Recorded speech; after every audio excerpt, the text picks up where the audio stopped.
கிறிஸ்துவுக்குள் பிரியமான அன்பு சகோதர சகோதரிகளே, நம்முடைய கர்த்தரும் இரட்சகரும் மீட்பெரும் மெய்ப்பெருமானே கர்த்தராகிய இயேசு கிறிஸ்துவின் நாமத்தில் உங்களுக்கு என் வாழ்த்துக்களை தெரிவித்துக் கொள்கிறேன். இந்த அருமையான வேளையில் கூட வெளிப்படுத்தின விசேஷத்திலே 19ஆம் அதிகாரம் 10 ஒரு சில வசனங்களை வாசிக்க நாம் கேட்போம். வெளிப்படுத்தின விசேஷம் 19ஆம் அதிகாரம் 10 சில வசனங்கள். அப்பொழுது அவனை வணங்கும்படி அவனுடைய பாதத்திலே விழுந்தேன். அவன் என்னை நோக்கி, இப்படி செய்யாதபடிக்கு பார், உன்னோடும் இயேசு கிறிஸ்துவை குறித்து சாட்சியிட்ட உன் சகோதரனு கூட நானும் ஒரு ஊழியக்காரன். தேவனை தொழுதுகொள். இயேசுவை பற்றின சாட்சி தீர்க்க தரிசனத்தின் ஆவியாய் இருக்கிறது என்றான். பின்பு பரலோகம் திறந்திருக்க கண்டேன். இதோ ஒரு வெள்ளை குதிரை காணப்பட்டது. அதன் மேல் ஏறி இருந்தவர் உண்மையும் சத்தியம் உள்ளவர் என்று எண்ணப்பட்டவர். அவர் நீதியாய் நியாயம் தீர்த்து யுத்தம் பண்ணுகிறார். அவருடைய கண்கள் அக்னி ஜுவாலியை போல் இருந்தன. அவருடைய சிரசின் மேல் அநேக கிரீடங்கள் இருந்தன. அவருக்கே அன்றி வேறு ஒருவருக்கும் தெரியாத ஒரு நாமமும் எழுதியிருக்கின்றது. இரத்தத்தில் தோய்க்கப்பட்ட வஸ்திரத்தை தரித்திருந்தார். அவருடைய நாமம் தேவனுடைய வார்த்தை என்பதே. போதுங்க. மறுபடியும் 13ஆவது வசனத்தை வாசிங்க. இரத்தத்திலே தோய்க்கப்பட்டு வஸ்திரத்தை தரித்திருந்தார். இரத்தத்திலே தோய்க்கப்பட்டிருந்த வஸ்திரத்தை தரித்திருந்தார். கிருபையுள்ள தேவனை ஸ்தோத்திக்கிறோம் ஆண்டவரே. ஆபிரகாமின் தேவனை, ஈசாக்கின் தேவனை, யாக்கோப்பின் தேவனை, துதிகள் மத்தியில் வாசம் பண்ணுகிறேன் எங்கள் கர்த்தராகிய இயேசு கிறிஸ்துவே. இந்த ஆசீர்வதிக்கப்பட்டதான இந்த அருமையான இந்த மனமகிழ்ச்சியுடைய ஞாயிற்றுக்கிழமையினுடைய காலை வேளைக்கு நன்றி கர்த்தாவே. நாங்கள் செய்த குற்றங்கள், குறைகள், பாவங்கள், அருவருப்புகள், மீறுதல்கள், பரத்துக்கு விரோதமாக எதை செய்திருந்தாலும் தெரிந்தோ தெரியாமலோ அறியாமலோ செய்திருந்தாலும் கூட ஒரு வயசை கூட மன்னித்தும் அது கல்வாரி ரத்தத்தில் எங்களை கழுவி பரிசுத்தப்படுத்துவீராக. இந்த அருமையான வேலையில கூட கத்ததாமே வாசிக்கப்படுகிற வசனங்களை புடமிட்டு கொடுக்கும்படியா ஜபிக்கிறோம். பரத்திலிருந்து அவனுக்கு கொடுக்கப்பட்டாலும் அவன் எதையும் பெற்றுக்கொள்ள மாட்டான் என்று சொல்லியிருக்கிறீர் ஆண்டவரே. இந்த அருமையான வேலையில கூட இந்த 13ஆவது வசனத்தை கத்தாவே ரத்தத்தில் தோய்க்கப்பட்ட வஸ்திரம் என்கிற தலைப்பின்களாக நாங்கள் பார்க்கிறேன். இந்த வசனத்தை நீர் ஆசீர்வதித்து கொடுக்கும்படியா ஜபிக்கிறோம்.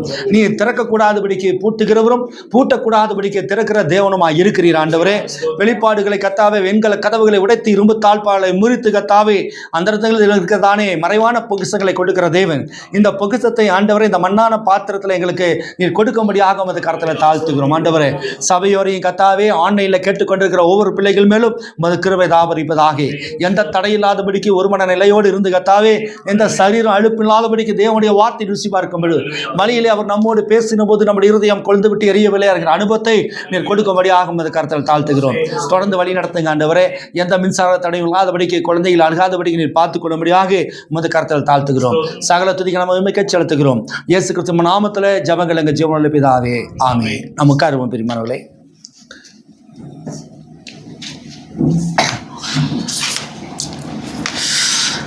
இரத்தத்திலே தோய்க்கப்பட்ட வஸ்திரத்தை அவர் தரித்திருந்தார் என்று பார்க்கிறோம். இரத்தத்திலே தோய்க்கப்பட்ட வஸ்திரம். ஆங்கில வேதாகமத்தில் அதனுடைய வசனம் எப்படின்னா, யார் இங்கிலீஷ் பைபிள் வச்சுருக்கீங்க? இந்த இங்கிலீஷ் பைபிள் எடுத்து வச்சுக்கணும். And he was clothed with a vesture dipped in the blood. And he was clothed with a vesture dipped in the blood. ரத்தத்திலே மூழ்கின வஸ்திரத்தை தரித்திருந்தார்.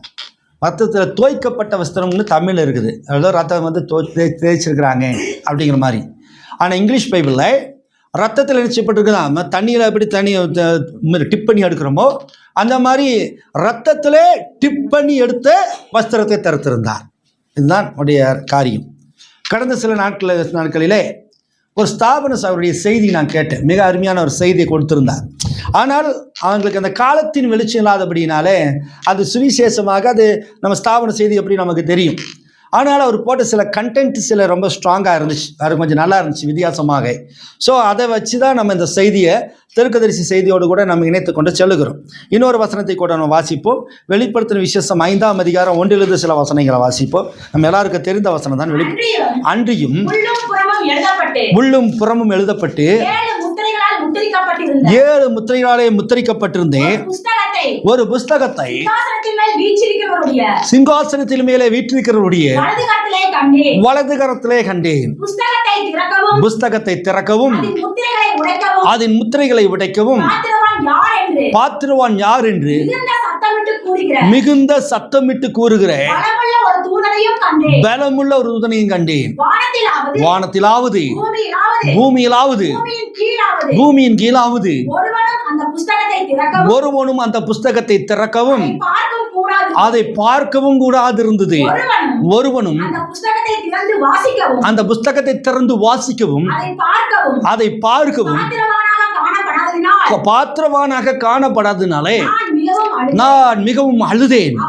அப்பொழுது மூப்பர்களில் ஒருவன் என்னை நோக்கி, நீ அழ வேண்டாம், இதோ யூதா கோத்திரத்து சிங்கமும் தாவீதின் வேருமானவர் புஸ்தகத்தை திறக்கவும் அதன் 7 முத்திரைகளை உடைக்கவும் ஜெயம் கொண்டிருக்கிறார் என்றார். அப்பொழுது இதோ அடிக்கப்பட்ட வண்ணமாய் இருக்கிறேன் ஒரு ஆட்டுக்குட்டி சிங்காசனத்திற்கும் 4 ஜீவன்களுக்கும் மூப்பர்களுக்கும் மத்தியிலே. போதும், இது ஒரு காட்சி அமைப்பு. கடைசி கால செய்தியில் இருக்கிற அநேக போதர்களாலே அநேக ஆண்டுகளாக பிரசங்கிக்கப்பட்ட வசனம் இது. யூடியூப்ல கேட்குற ஊழியக்காரர்கள், கடைசி கால செய்தி விசுவாசிகள், இதை நாங்கள் 1980 கேட்டுட்டோம், எங்கள் பாஸ்டர் அப்பயே பிரசங்கம் பண்ணிட்டாரு. ஒரு சில ஊழியர்கள் நாங்கள் இதெல்லாம் 20 வருஷத்துக்கு முன்னாடியே பிரசங்கம் பண்ணியாச்சு அப்படின்ட்டு நீங்கள் இந்த வீடியோவை ஆஃப் பண்ணிட்டீங்கன்னா நீங்கள் ஏமாந்துட்டீங்கன்னு அர்த்தம். ஒவ்வொரு வருஷங்களிலும் ஒவ்வொரு காலங்களிலும் செய்தியானது மெருகூட்டப்பட்டே வருகிறது. வெளிப்பாடுகள் வந்துட்டே இருக்குது. கற்பனை மேல் கற்பனையும், கற்பனை மேல் கற்பனையும், பிரமாணத்தின் மேல் பிரமாணமும், பிரமாணத்தின் மேல் பிரமாணமும், அங்கே கொஞ்சமும் அங்கே கொஞ்சமா, மகிமை மேல் செய்தி மகிமை அடைஞ்சிட்டே வருது. 1990களில் நான் பேசும் போது அன்னைக்கு நான் பேசின காரியம் வேறு. அதே 95க்கு வரும்போது இன்னும் அட்வான்ஸ், 2000க்கு வரும்போது ரொம்ப அட்வான்ஸ், 2005 வரும்போது பலமலத்துடைய செய்தி நம்ம கேப்சர் கிடைச்ச உடனே செய்தி வேற திசையில் போச்சு. அதுக்கு பிறகு இன்னைக்கு 2026 வரைக்குமாக செய்தியானது வீரியமாய் கொண்டே தான் வருகிறது. எப்படி திராட்சரசமானது நாளுக்கு நாள் வீரியமாகிறதோ, அதை வச்சுட்டிங்கன்னா நாளுக்கு நாள் கெட்டு போகாது, வீரியந்தான் ஆகும், பவர் ஆகும். அதுபோல தேவனுடைய வார்த்தையானது ஒவ்வொரு வருஷங்களிலும் ஒவ்வொரு நாளில் வீரியமாயிட்டே வரும். அதை எடுத்து பிரசங்கருடைய வரத்தை பொறுத்தும் தேவன் பயன்படுத்துகிற பாத்திரங்களை பொறுத்தும் இருக்கிறது. ஸோ நிறையா பாஸ்டர்கள் என்ன செய்வாங்கன்னா, கொஞ்சம் மெதப்பாக இருப்பாங்க. இதெல்லாம் நாங்கள் அன்றைக்கே பேசியாச்சு, இப்போ இன்னைக்கு அதெல்லாம் நாங்கள் அன்றைக்கே பேசியாச்சு அப்படிம்பாங்க. அது அவங்களுக்கு பெருமையாக இருக்கலாமே தவிர அவர்கள் இன்னும் என்ன செய்யலை, பக்குவப்படலை. கடந்த என்னுடைய மாமனாருடைய சாவில் அவர் அடக்கம் பண்ண ஒரு சகோதரன், அவர் ஒரு கேட்ரிங் சர்வீஸ் பண்ணுற ஒரு ஆள். ஆனால் தன்னைத்தானே ஒரு ஊழியக்காரராக்கி கொண்டு இருக்கிறார். இங்கே நம்ம கோயம்புத்தூரில் தான் இருக்கிறார். அவருக்கு பெருசாக செய்தியெல்லாம் தெரியாது. அவருக்கு தெரிஞ்ச செய்தி பயங்கரமாக ஷவுட்டிங், கத்தி பேசுகிறது தான். இப்போ நேற்றைய தினத்தில் நான் அவருக்கு ஃபோன் பண்ணி பேசும்போது, ஐயா இந்த மாதிரி, அவர் எனக்கு விட ரொம்ப வயதில் ரொம்ப குறைந்தவர், இந்த மாதிரி சவர்னே எங்கள் மாமா கடைசி நேரத்தில் இந்த மாதிரி தவறான உபதேசத்தில் போனது தெரிஞ்ச விஷயந்தான். நீங்களும் அவர் ரொம்ப நண்பராக இருந்தீங்க, நீங்களும் உங்கள் சபையில் திராட்சை ரசம் கொடுக்காம, அப்பம் கொடுக்காம, கால் கழுவாம, ஞானஸ்தானம் கொடுக்காம இருக்கிறீங்களா அப்படின்னு நான் கேட்கும்போது, இல்லை பிரதர், அவர் அதுங்கிட்ட அதை பற்றி பேசவே இல்லை, எனக்கு தெரியாது, நாங்கள் 2 பேரும் ரொம்ப நல்ல நண்பர்கள், எனக்கு அவர் அப்பா மாதிரி, ஏன்னா அவர் வயதில் மூத்தவர், எனக்கு தகப்பன், நாங்கள் ரொம்ப நேரம் பேசுவோம் அப்படின்னு. நண்பர்களாக இருந்து அப்பா மகன் மாதிரி இருந்தாக்கா கண்டிப்பாக ரகசியங்களை சொல்லுவாங்களா சொல்ல மாட்டாங்களா? கண்டிப்பாக சொல்லுவாங்க, இல்லைங்க. அப்போ அவர் சொல்லலை அப்படின்னு இவர் சொல்கிறார். இவர் சொல்கிறது பொய்யா அல்லது அவர் சொல்லாமல் விட்டது அவர் ஒரு நல்ல விஷயம் இருந்தாக்க சகோதரனுக்கோ மகனுக்கோ ஃப்ரெண்ட்ஸுக்கோ சொல்லணும் இல்லைங்களா? அப்போ சொல்லலைன்னா அது மாய்மாலை தானே அர்த்தம். அப்போ அவர் மாய்மாலைக்காரரா இவர் போய் பேசுகிறாரு நமக்கு தெரியல. ஆனால் அவர் என்ன சொல்கிறாருன்னா, பிரதர் நான் உங்களுக்கு தான் தெரியுமே, நான் சவுட் எதுனாலும் நான் பயப்படாமல் பேசுவேன், சத்தமாக பேசுவேன். நேற்றைய தினத்தில் கூட எல்ஜிபிட்ட ஒருத்தருக்கு சத்தியம் சொன்னேன், எல்லாரும் கேட்கும்படியாக நான் பயங்கரமாக சவுட் பண்ணி கத்தி பேசுனேன், நான் எலியாவின் ஆவி உள்ளவேன் அப்படின்னாலும் சொன்னார். எலியாவின் ஆவி கத்தி பேசுறது எலியாவின் ஆவி அல்ல. தெருக்கொலையில் பொம்பளை கூட கத்தி தான் பேசுகிறாங்க, காது கொடுத்து கேட்க முடியாது இல்லைங்களா? குடிகாரன் ஒயிட் ஷாப்பில் கத்தி தான் பேசுகிறான், சண்டை போடுறவன் கத்தி தான் சண்டை போடுறான், அவனுக்கெல்லாம் எலியாவின் ஆவி இருக்குதுன்னு அர்த்தம். அது வரல. அவன் அது மட்டும் சொல்கிறாரு, நீங்கள் யூடியூபரு, நீங்கள் எதுவுமே யூடியூப்பில் போட்டுருவீங்க, நான் லைவாக கத்துவேன் அப்படின்னாரு. ஸோ லைவாக கற்றுனாலும் அவர் என்னன்னாக்கா, நம்ம யூடியூபராக, நம்மளாம் ஊழியக்காரர் கிடையாதான், யூடியூபராக இவர் கேட்டிங்க சமையல் பண்ணுற சாப்பாடு பரிமாறுறவர், பந்தி விசாரிப்புக்காரர், இவர் ஊழியக்காரன். அது பேச்சிலேயே அப்படி ஒரு மட்டம் தட்டுறது. அப்போ அது இது மட்டும் இவங்க என்டைமில் இருக்கிறவங்களே சாதாரண நீங்கள் நினைக்காதீங்க. இவங்களையெல்லாம் நம்ம அட்டைக்கு உட்கார வச்சு நான் ராஜா உட்காந்துக்கிட்டு நீங்கள் நினச்சி பார்க்கணும். உங்களுக்கு அவங்கள பற்றியில் சிலர் தெரியாதனால, என்னுடைய இடத்துலேருந்து நம்ம சந்திச்ச ஆட்களெல்லாம் பார்த்தா இவங்களாம் தனிப்பட்ட முறையில் ஊழியக்காரங்களை சந்திச்சிங்கன்னா மகா பெரிய பயங்கரமான ஆட்கள். இவங்களையெல்லாம் நம்ம அப்படியே அட்டைக்கு உட்கார வச்சுருக்குறோம். நம்ம புரியுதுங்களா? ஒருத்தர் பேச முடியாது. ஏன்னா அந்த யூடியூப்புக்கு தான் பயப்படுறான் பாருங்க, ஏதாவது போட்டுருவான், மானத்தை வாங்கிடுவானோ அப்படிங்கிற பயம் இல்லைங்களா? ஆனால் செய்தி எல்லாம் தெரிஞ்ச மாதிரி பேசுவாங்க. ஸோ அதனால தான் நம்ம என்ன சொல்கிறேன்னா, அவர் நான் எலியாவின் ஆவி உள்ளவர் அப்படின்றார். இப்போ எலியாவின் ஆவின்னு தெரிஞ்சிருந்தாக்கா அதை பற்றி பேச மாட்டார். எலியா வெறும் வாயில் மொத்தமாக பிரசங்கம் பண்ணா, அற்புத அடையாளங்களோடு அதை நிரூபித்து காண்பிச்சான் இல்லைங்களா? செத்து போனவருடைய நிரூபித்து காண்பிச்சான். சும்மா வாயில் கத்துறது, சவுட்டிங் பண்ணுறதெல்லாம் அது நாய் கூட தான் ஊழ விடுது. அதுக்காக எலியாவின் ஆவி இருக்குன்னு அர்த்தமா? அது வரல. சரிங்களா? அது யூடியூப்பில் பேசினாலும், மைக்கில் பேசினாலும், தெருவில் பேசினாலும், எங்கே பேசினாலும் அது கேட்குற ஜனோட இருதயத்தில் இந்த வார்த்தைகள் உட்காரும்படியாக தெளிவாக அது எதிர்த்தரப்புக்கும் பதில் கொடுக்கும் விதமாக அது பதில் இருக்கணும். யாரும் எதிர்த்து பேசுனாக்கா அதுக்கு பதில் இருக்கணும். இல்லை பிரதர், எனக்கு நேரம் இல்லை பிரதர், நான் அப்புறம் பேசுகிறேன், நான் வாக்குவாதம் செய்ய எனக்கு பழக்கம் இல்லை பிரதர், விவாதம் பண்ணக்கூட பைபிள் சொல்லுது அப்படின்னாலும் நழுவு கூட. எலியாவின் ஆவி எப்படி இருந்துச்சுங்க? சேலஞ்சுக்கு நின்றுச்சு. அப்போது நம்ம பிரசங்கங்கள் அப்படி தான். நம்ம பிரசங்கத்துக்கு எதிர்த்துனாக்கா நம்ம கூப்பிட்றதுக்கு தயார் அப்படிங்கிற மாதிரி தான் நம்ம இருக்கிறோம்.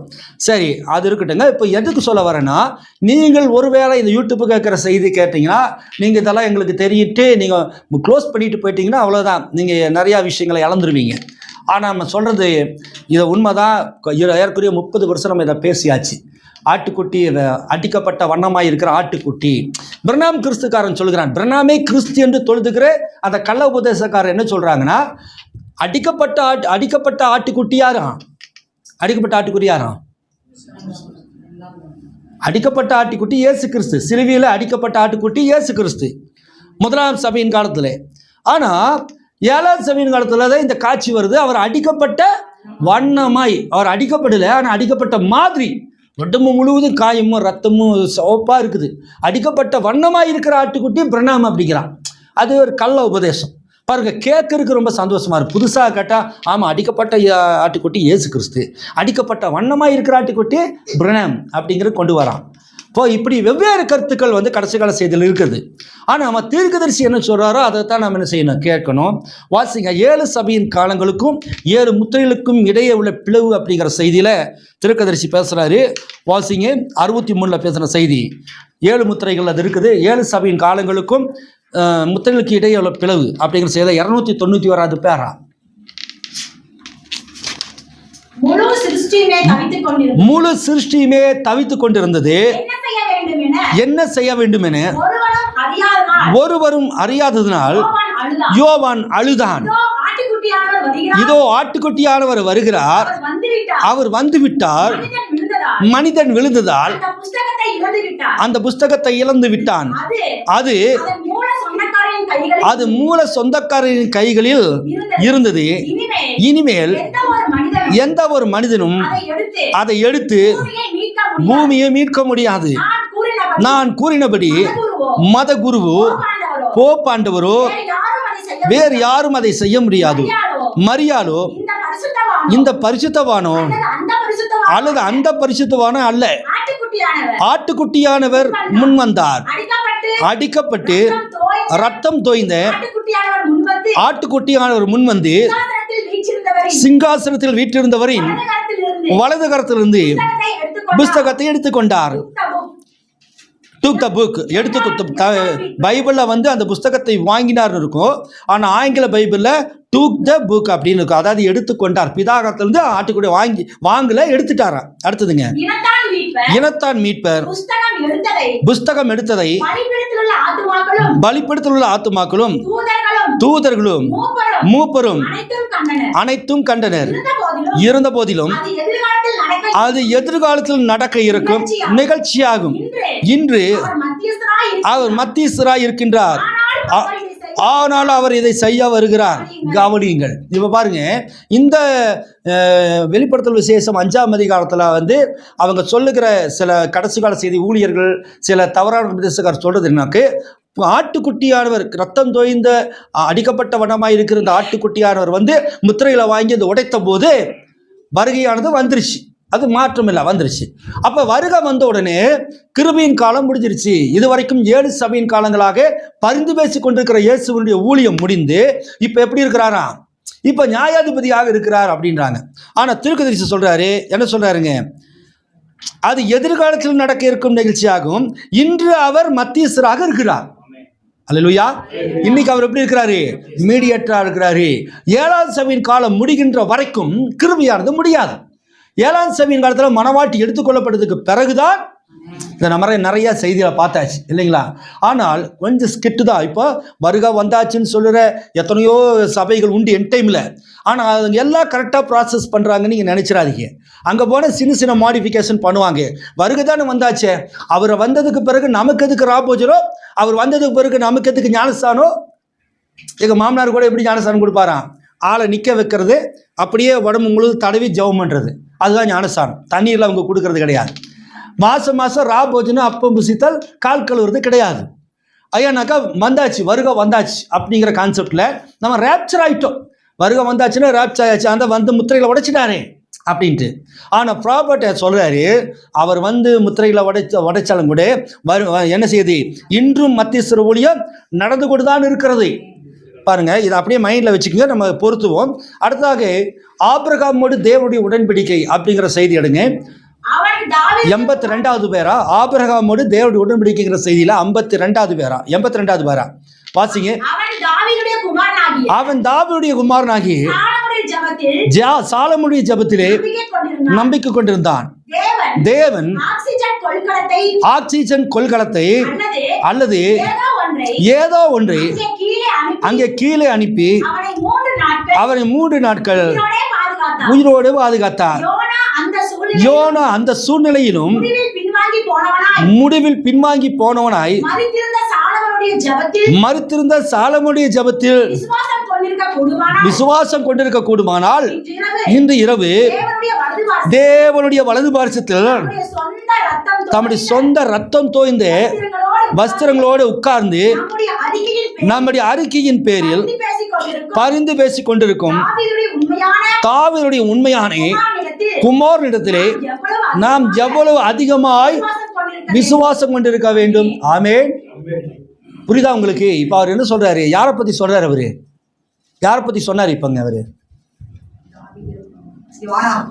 யோனாவை பத்தி சொன்னார். ஆக்சிஜன் சிலிண்டர் எங்க போச்சான்? ஆண்டவர் எங்க ஆக்சிஜன் சிலிண்டர் கொண்டு போனாரு? மீனுக்குள்ள. மீனில் வந்து என்ன இருக்காது? ஆக்சிஜன் இருக்காது. அவர் ஒரு விசுவாசத்தில் சொல்றாரு, ஆக்சிஜன் கொலைகளத்தை அல்லது ஏதோ ஒன்று அங்கே அனுப்பி அவனை உயிரோடு பாதுகாத்தார். மீன் வயிற்றுக்குள்ள போயாச்சுன்னா மூச்சு தண்ணி செத்துறணும். ஆனால் தேவன் அந்த மீனின் வயிற்றுல கூட அவனுக்கு ஆக்சிஜனை கொண்டு வந்தார். இட் இஸ் பாரடாக்ஸ், நம்ப முடியாது, ஆனால் அது உண்மை இல்லைங்களா? அது மட்டும் இல்லை, அவன் முடிவில் பின்வாங்கி போனவனாய் மரித்திருந்த சாலமோனுடைய ஜெபத்தில் சாலமோன் பின்வாங்கி போயிட்டான் இல்லையா? கடைசியில் ஸ்திரீகள் விஷயத்தில் விழுந்து போனான் இல்லைங்களா? தேவனை மறந்துட்டான். கர்த்தர் அவனுக்கு அதிகமான ஆசீர்வாதத்தையும் அதிகமான எல்லா காரியத்தை கொடுத்துருந்தாலும் கூட கர்த்தர் ஸ்திரீகளுக்காக என்ன செஞ்சான்? எல்லாத்தையும் விட்டுட்டான். அவர் ப்ராப்பர்ட் சொல்றாரு, முடிவிலே பின்வாங்கி போன சாலமோனுடைய ஜெபத்துல என்ன செஞ்சிருந்தானா? விசுவாசம் கொண்டிருக்க கூடுமானால். சாலமோன் என்ன ஜெபம் பண்ணானுங்க? சாலமோனுடைய பிரேயர் என்னங்க? ஆலயத்தை கட்டி முடிச்சதுக்கு பிறகு ஆண்டவரை இந்த ஆலயத்தை நோக்கி யாரெல்லாம் நோக்கி பார்க்கிறார்களோ அவங்களுடைய காரியம் என்னவா இருந்தாலும் விண்ணப்பத்தின் சத்தத்துக்கு நீ செவி சாய்க்கணும். நான் விழுந்து போயிடுவேன், நான் தப்பு பண்ணிடுவேன். ஆனால் நான் ஒரு ஜெபம் பண்ணுறேன், நீர் கிருபை உள்ளவர், என்னை நீங்கள் பார்க்காதீங்க. நான் கட்டின அந்த ஆலயத்தை நோக்கி எவெல்லாம் பார்க்குறானோ, யாரெல்லாம் பார்க்குறாங்களோ அவங்களை ரட்சிக்கணும்னு ஒரு ப்ரேயர் பண்ணியிருந்தான். அப்போ யோனா அந்த ஜபத்தின் மேலே சாலமன் விழுந்து போயாச்சு, அவன் பெண்கள் விஷயத்தில் போயிட்டான் அப்படின்னு நம்ம பண்ணாமல் அந்த வெளிப்பாடு அவனுக்கு உண்டாயிடுச்சு. அந்த ஜபம் கரெக்ட். இன்னைக்கு உங்களுக்கு நான் ஞானஸ்தானம் கொடுத்து உங்களை போதிச்சு வழி நடத்துறேன்னு வச்சுங்களேன், நாளைக்கு ஏதோ ஒரு தப்பு பண்ணிட்டு நான் ஐயோ தப்பு பண்ணிட்டாரு, அப்போ நம்ம ஞானஸ்தானம் அவர்கிட்ட எடுத்ததெல்லாம் நம்ம இழந்துட்டோமா? அவர் சபையில் அப்பம் எடுத்ததெல்லாம் தப்புனா அவசியமே இல்லை. ஏன்? அது என்னை தேவன் நடத்துகிற விதம் வேற, ஆனால் ஊழியத்தை பார்க்கறது யாரு? தேவன் இல்லைங்களா? சாலமன் விழுந்து போனாலும் அவருடைய ஜெபம் அது ஆன்லைனில் தான் இருந்துச்சு. ஊழியக்கார யூதாஸ் விழுந்து போனாலும் அவருடைய மினிஸ்ட்ரி ஆன்லைனில் தான் இருந்துச்சு. யூதாஸ் யாருக்கெல்லாம் ஞானஸ்தானம் கொடுத்துருப்பான், யாருக்கெல்லாம் ஜெபம் பண்ணியிருப்பான், அப்போ அவங்கள இழக்கப்பட்டிருப்பாங்களா? யூதாஸை தேவன் தண்டிப்பார், ஆனால் அவருடைய ஊழியத்தை தேவன் தண்டிக்கலை. ஏன்னா ஊழியாருடையது கர்த்தருடையது. அப்போ ஒருவேளை நான் ஊழியம் பண்ணி நான் ஏதோ ஒரு பணத்திலையோ பொண்ணுலையோ ஏதோ ஒரு வேலை விழுக மாட்டேன், விழுந்துட்டேன் வச்சுக்கங்களேன், விழுந்தாலுமே இங்கே யாருமே டிஸ்பிரஸ் ஆகக்கூடாது. ஏன்? நம்ம அந்த ஊழியத்தை நம்ம பார்த்தோம், நம்ம தனிப்பட்ட ராஜாவை பார்க்கல, ஒரு மனுஷனை பார்க்கல, நம்ம அந்த ஊழியத்தில் வந்த தேவனை பார்த்தோம் இல்லைங்களா? அந்த ஏசு கிறிஸ்துங்கிற நாம தான் உங்களை ரசிக்குமே தவிர ராஜா கொடுத்த ஞானஸ்தானம் உங்களை ரசிக்காது இல்லைங்களா? ராஜா ஏசு கிறிஸ்துங்கிற நாமத்தில் கொடுத்தா அந்த நாமத்தின் நிமித்தம் தான் தேவன் உங்களுக்கு பாவ மன்னிப்பை கொடுப்பார். புரியுதுங்களா உங்களுக்கு? அதுபோல தான் சாலமோனுடைய விசுவாசத்தை, அந்த ஜபத்தை வந்து யார் விசுவாசித்தாங்களா? யோனா பிலீவ் பண்ணானா? அப்பா திரு சொல்றாரு, அந்த ஜபத்தையவே தேவன் கேட்டு அந்த விசுவாசத்தை அங்கீகரித்து யோவானை காப்பாற்ற தேவனால் கூடுமானால் இன்றைக்கும் பரலோகத்திலே தேவனுடைய வலது பார்சத்திலே ரத்தம் தோய்ந்த வஸ்திரத்தோடு நமக்காக பரிந்து பேசிக் கொண்டிருக்கிற கர்த்தருடைய ஜபத்தை கேட்டு உங்களை ரட்சிப்பது எப்படி இருக்கும்? அது உண்மை அல்லவா? நீங்கள் ரத்தம் தோய்ந்த வஸ்திரங்களோடு உட்கார்ந்து தம்முடைய அறிக்கைகளின் பேரில் பரிந்து பேசிக் கொண்டிருக்கும் தாவீதுடைய உண்மையான குமாரனிடத்தில் நாம் எவ்வளவு அதிகமாக விசுவாசம் கொண்டிருக்க வேண்டும். புரியுதா உங்களுக்கு? யோனாவையே தேவன் ரட்சித்தார் அப்படின்னா இயேசு கிறிஸ்து எந்த பாவமும் செய்யாதபடிக்கு அவர் நமக்காக அடிக்கப்பட்டார், நமக்காக நொறுக்கப்பட்டார், நமக்கு சமாதான அவர் மேல் சுமத்தப்பட்டது. அவர் மேலே சுமக்கிறது, சிலுவை சுமக்கிறது விளையாட்டா? எவ்வளோ பாரம்! அந்த பாரம், அந்த சிலுவையினுடைய பாரம் அவருக்கு பெருசு இல்லை. அந்த சிலுவையின் மேல் வேற்றி வைக்கப்பட்டிருக்கிறதானே நம்முடைய பாவங்களே அவர் சுமந்தார். சிலுவை சுமந்தார்னா மரக்கட்டை சுமக்கல. அந்த மரக்கட்டையில் என்ன இருந்துச்சு? நம்முடைய பாவங்கள்.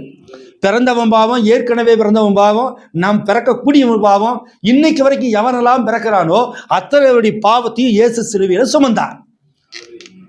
அவர் கட்டையை சுமந்துட்டு போகும்போது யாரைக்கூட அடிச்சு நியாயத்தீர்ப்புலேருந்து அடிச்சு சாட்டில் அடிச்சு எடுத்துட்டு வரானுங்க.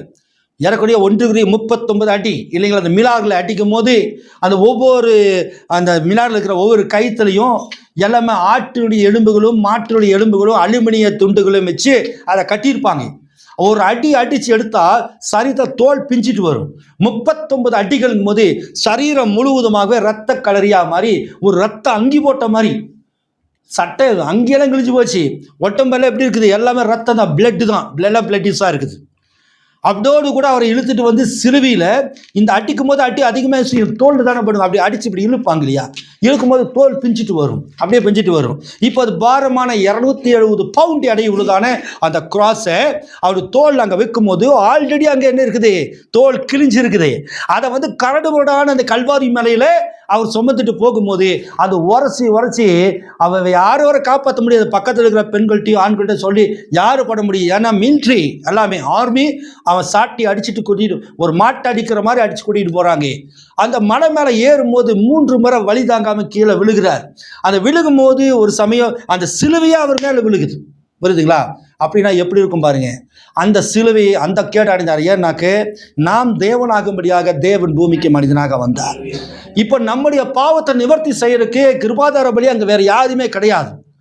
ஆகவே தான் அந்த முத்திரைகள் 7 முத்திரைகள் என்ன செஞ்சதுனாக்கு மனவாட்டியுடைய தேவனால் முன்குறிக்கப்பட்ட மனவாட்டியினுடைய பாவங்களை தேவன் மன்னிக்கிறது இல்லை, மறக்க வேண்டும். நான் இவனுக்காக அடிக்கப்பட்டேன், இவனுக்காக நொறுக்கப்பட்டேன். நாளைக்கு பிசாசு வந்து கேட்பான், இந்த ஜோசுவானுக்கான அவன் என்ன பண்ணா? பொய் பேசினான், அதுக்கு தான் என் வாயில் அடிச்சியே. இந்த ஜோசுவா திருடினான் உங்களுக்கு தெரியுமா? அதுக்கு தான் என் கையில் ஆணி அடிச்சியே. அந்த ஜோசுவா சினிமாவுக்கு ஓடி போனா, தேவையில்லாத காரியங்களுக்கு ஓடி போனா, அதுக்காக தான் என் காலில் ஆணி அடிச்சியே. அப்படின்னு சாத்தானுக்கு தேவன் பதில் கொடுப்பார். ஏன்னாக்க அப்படி நாமத்தின் மேல் விசுவாசம் உணர்வை ஏற்றுக்கொண்டவர்கள் எத்தனை பேரோ அத்தனை பேரும் தேவனுடைய பிள்ளைகளாகும்படி அவர் அதிகாரம் கொடுத்தார். எல்லாத்துக்குமாக இல்லை, அந்த நாமத்தில் இயேசு எனக்காக மரித்தார்னு யாரெல்லாம் விசுவாசிக்கிறாங்களோ, அந்த நாமத்தை விசுவாசித்து யாரெல்லாம் அவருடைய நாமத்தில் ஞானசாரம் எடுத்துக்கொள்கிறார்களோ அவர்களுக்கு அந்த ரைட் உண்டு. அவங்களுக்கு சரி. இப்போ இன்னொரு வசனத்தை வாசிப்போம். சங்கீதம் 22 சங்கீதம் 6வது வசனத்தை வாசிங்க. 22:6. நானோ ஒரு புழு, மனுஷனல்ல, மனுஷனாலே நிந்திக்கப்பட்டும் நான் ஜனங்களாலே அவமதிக்கப்பட்டு வருகிறேன். போதுங்க. நானோ ஒரு புழு இல்லைங்களா? ஜெபம் பண்ணும்போது பெந்தகோஸ்துக்காரெல்லாம் ஜெபம் பண்ணுவாங்க, ஆண்டவரே நானோ ஒரு புழு அப்படின்னு பண்ணுவாங்க. அந்த புழுக்கு அர்த்தம் தெரியுங்களா? ஏன் ஒரு புழுன்னு சொல்லணும்? ஆண்டவரே நானோ ஒரு மீன், ஆண்டவரே நானோ ஒரு காக்கா, ஆண்டவரே நான் ஒரு பூனை ஆண்டவர்னு சொல்லாம தாவீது சொல்லுகிறார் நானோ ஒரு புழு. அதை சொன்னது யாருங்க? தாவீதா சொன்னாரு.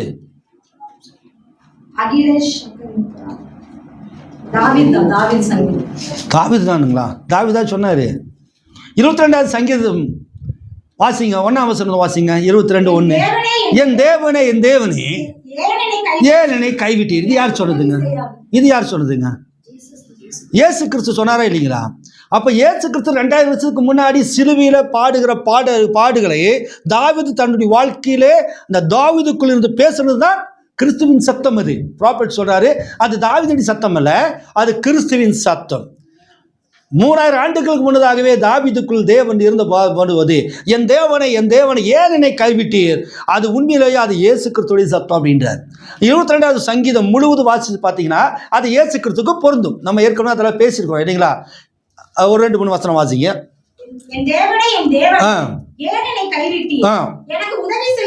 எனக்கு உதவி செய்யாமலும் நான் கதறி சொல்ல வார்த்தைகளை கேட்காமலும். ஆண்டவர் சிலுவையில கதறும் போது தண்ணி வேணும்னு கதறினாரு, ஆண்டவர் பார்க்காதவர் போல இருந்துட்டாரு இல்லைங்களா? ஏன் அப்படின்னாக்கு தேவன் கெத்செமனே தோட்டத்திலேயே அவரை விட்டு விலகிட்டார். கெத்செமனே தோட்டத்தில் ரத்தம் சிந்தி அவர் ரத்தமானது பூமியில் விழுகும் போது என்ன செஞ்சிட்டாரு? அவரை விட்டு விளங்கிட்டார். இன்னும் சொல்ல போனால் திருவிருந்தவர் கொடுக்குறாரு இல்லையா? எல்லாத்துக்கும் திருவிருந்து ராபோஜனம் கொடுக்கும் போது என்ன செய்கிறார்? ராபோஜனம் கொடுத்ததுக்கு பிறகு என்ன செய்கிறாருங்க? ராபோஜனம் கொடுத்ததுக்கு பிறகு என்ன செய்கிறாருங்க? நம்ம என்ன செய்கிறோம்? ராபோஜனம் எடுத்ததுக்கு பிறகு கால் கழுவுறோம். கால் கழுவும் போது நம்ம என்ன பண்ணுறோம்? நேராக போனோன்னா கால் கழுவுறோமா? என்ன செய்கிறோங்க? ஒரு துண்டை எடுத்து இடுப்புல கட்டுறோம். அது யார் செஞ்சது? இயேசு கிறிஸ்து செஞ்சார் இல்லைங்களா? அது வாசிங்க அந்த வசனத்தை வந்து யோவான் 13ஆம் அதிகாரம் நினைக்கிறேன்.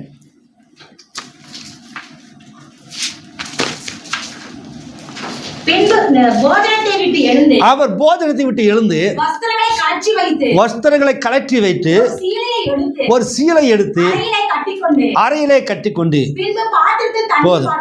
இப்ப என்ன செஞ்சாராம்? வஸ்திரங்களை கழட்டிட்டு என்ன செஞ்சாராம்? சீலைங்கிறது துணி. நீங்க கட்டியிருக்கிற பொம்பளை கட்டிக்கிற சேலை இல்லை, ஒரு துணி எடுத்து என்ன செஞ்சாராம்? இடுப்புல கட்டாரு. ஏற்கனவே போட்டு வஸ்திரத்தை என்ன செஞ்சாராம்? கழட்டிட்டார். அப்ப அதுல என்னன்னாக்கு இயேசு கிறிஸ்து பூமியில் இருந்த போது தெய்வீகத்தன்மையும் மனுஷிகத்தன்மையும் இருந்தது இல்லைங்களா? Divinity and humanity. ஹியூமனிட்டிங்கிறது என்ன? ஜனங்களை பார்த்து பரிதாபப்படுகிறது, மனிதத்தன்மை. அங்கே 5 அப்பங்களையும், அதாவது ஜனங்கள் பிரசங்கத்தை கேட்குறாங்க, 3 நாள் இரவும் பகலும் பேசுகிறத கேட்குறாங்க. குழந்தைங்க இருக்குது, பெரியவங்க இருக்கிறாங்க. அவர் மனிதனாக இறக்கப்படுறாரு. ஐயோ பசியோடு இருப்பாங்களே, சீசனில் கூப்பிட்டு ஏதாவது சாப்பிட்றதுக்கு ஏதாவது இருக்காயான்னு கேட்குறாங்க.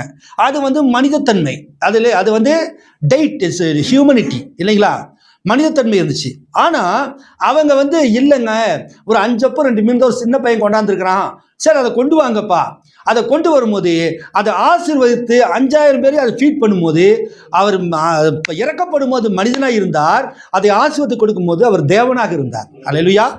அவர் படகுலே அவர் பிரசங்கம் பண்ணி உறங்கி கொண்டிருக்கும் போது அவர் மனிதனாக இருந்தார் இல்லைங்களா? ஆனால் காற்றையும் புயலையும் அடக்கும் போது இறையாத நில்லுங்கும் போது அவர் தேவனாக இருந்தார். லாசரு கல்லறையிட்ட வந்து அவர் அழுகும் போது அவர் மனிதன். It is only humanity. ஆனால் மூன்றாவது கண்ணை தொடச்சிட்டு லாசருவை எழுந்து வாங்கும் போது உயிர்த்தெழுதல் நடந்துச்சு. அப்பொழுது அவர் தேவனாக இருந்தார். இட் இஸ் டெய்டி, இல்லைங்களா? அதே மாதிரி கல்வாரி சிலுவையில் என் தேவனை ஏன் என்னை கைவிட்டீர் அப்படிங்கும் போது அது வந்து என்னங்க, ஒரு மனிதனுடைய சத்தம். ஆனால் ஏன்னா ஏன் என்னை கைவிட்டீர்னாக்கா கைவிட்டார். ஆண்ட மேலே பார்க்க கூட இல்லை. ஏன்னா மனுஷனுடைய பாவமெல்லாம் அவர் மேலே சுமத்தப்பட்டாச்சு. பாவம் வந்துச்சுன்னா ஆண்டவர் பிரிஞ்சிருவார். அப்போ ஒரு மனிதன். ஆனால் மூன்றாம் நாள் உயிரோடு எந்திரிக்கும் போது அவர் தேவனாக இருந்தார். அப்போ பூமியில இருக்கும் போது அவர் மனிதனாகவும் தேவனாகவும் இருந்தார். இப்போ ராபோஜனத்தில் சிம்பாலிக்கா பண்றாரு. என்ன பண்றாருனாக்க அந்த வஸ்திரத்தை கழட்டுகிறார். இதுவரைக்கும் தேவனாக இருந்த அந்த தன்மையானது வஸ்திரத்தை கழட்ட தேவத்தன்மையை கழட்டி வச்சுட்டார். இப்பொழுது அவர் மனிதன். அல்லேலூயா. ஒருவேளை தேவத்தன்மை இருக்குமானால் ஒரு எந்திரிச்சு ஷூக்கெல்லாம் உதைக்கும் போது அவன் காலே வழங்காமல் போயிருக்கும். சாட்டையில் அடிக்கும் போது அவன் கை வழங்காமல் போயிருக்கும், இல்லைங்களா? இயேசுவை தொடும்போது, அவரை பிடிக்க வரும்போது யாரை தேடுறீங்க? நான் சொன்னாங்க இயேசுவை தேடுகிறோம். அது நான் தான் சொன்ன உடனே கீழே விழுந்துட்டானுங்க தொப்புன்னு. ஆனால் அவர் எல்லாத்தையும் கலட்டி வச்சுட்டு அங்கே சிலுவைக்கு போகும்போது அடிக்கிறாங்க, உதைக்கிறாங்க, ஒன்றுமே இல்லை. ஏன்னா 100% மனிதனாக மட்டுமே இருந்தார். தெய்வீகம் போயிடுச்சு. ஆகவே தான் அந்த வஸ்திரத்தை கழட்டும் போது மனிதத்தன்மையை கழட்டி தேவத்தன்மையை கழட்டி வச்சுட்டு மனிதத்தன்மையை மட்டுமே கட்டி கொள்கிறார். புரியுதுங்களா? இப்போ இந்த இயேசு கிறிஸ்து அந்த சங்கீதம் முழு 22ஆம் சங்கீதம் முழுவதும் வாசிச்சிங்கனாக்க அவரை அடுத்த வசனம் வாசிங்க. என் தேவனே நான் பகல்ல கூப்பிடுறேன், உத்தரவு கொடீர், இரவிலே கூப்பிடுகிறேன், எனக்கு அமைதல் இல்லை. போதுங்க. அதெல்லாம் கவனிச்சிங்கனாக்க நான் எல்லாராலுமே நான் நிந்திக்கப்பட்டேன், நான் அப்படி இருந்தேன், இப்படி இருந்தேன், என்னை மிதிச்சாங்க, உதைச்சாங்க, இல்லையா? 22ஆம் சங்கீதம் முழுவதும் சொல்லுவார் தாவீது. அப்போ தாவீதுக்குள் இருந்த அந்த ஸ்பிரிட் கிறிஸ்துவின் ஆவி, அந்த கிறிஸ்துவின் ஆவி 2000-3000 ஆண்டுகளுக்கு முன்னதாகவே தாவீது மூலமாக ரிவீல் பண்ணுது. இயேசு கிறிஸ்து பூமிக்கு மனிதனாக வருவார். தாவீது பட்ட பாடுகளை கட்டி பல ஆயிரம் மடங்குகள் கூடுதலான பாடுகள் பட்டு தாவீது என்ன சொன்னாலோ அது ரிப்பீட் ஆகுது. என் தேவனை ஏன் என்னை கைவிட்டு. அப்போ அது பேசுறது யாருங்க? தாவீது. அப்படியா? இயேசு கிறிஸ்து, இல்லைங்களா? இப்போ 6வது வசனம் வாசிங்க. நானும் ஒரு புழு சொன்னது யாருங்க? இயேசு கிறிஸ்து. ஆண்டவர் செம்மறியாடுன்னு தெரியும், ஆட்டிக்குட்டி தெரியும், புறானா தெரியும், கழுகுனா தெரியும், இப்படி நிறையா பார்த்துருக்குறோம். சாரோனின் ரோஜா, லீலி, புஷ்பம், 10,000 சிறந்தவர், இப்படி நிறையா இருக்குது. ஆனால் இங்கே என்னவா? நானோ ஒரு புழு, இல்லைங்களா? இப்போது ஒரு நாய்க்குட்டியை வந்து ஒருத்தர் ரோட்டில் போட்டு கல்லால் அடித்து கொடான்னு வைங்களேன், போலீஸுக்கு ஃபோன் பண்ணால் பிடிச்சிட்டு போய் உள்ளே போட்டுருவாங்க. ஒரு மாட்டையவோ சித்திரவதை பண்ணால், விரைச்சியாக வெட்டுறது வேற, சித்திரவதை பண்ணாக்க போலீஸ் கம்ப்ளைண்ட் பண்ணால் அரெஸ்ட் பண்ணிடுவாங்க.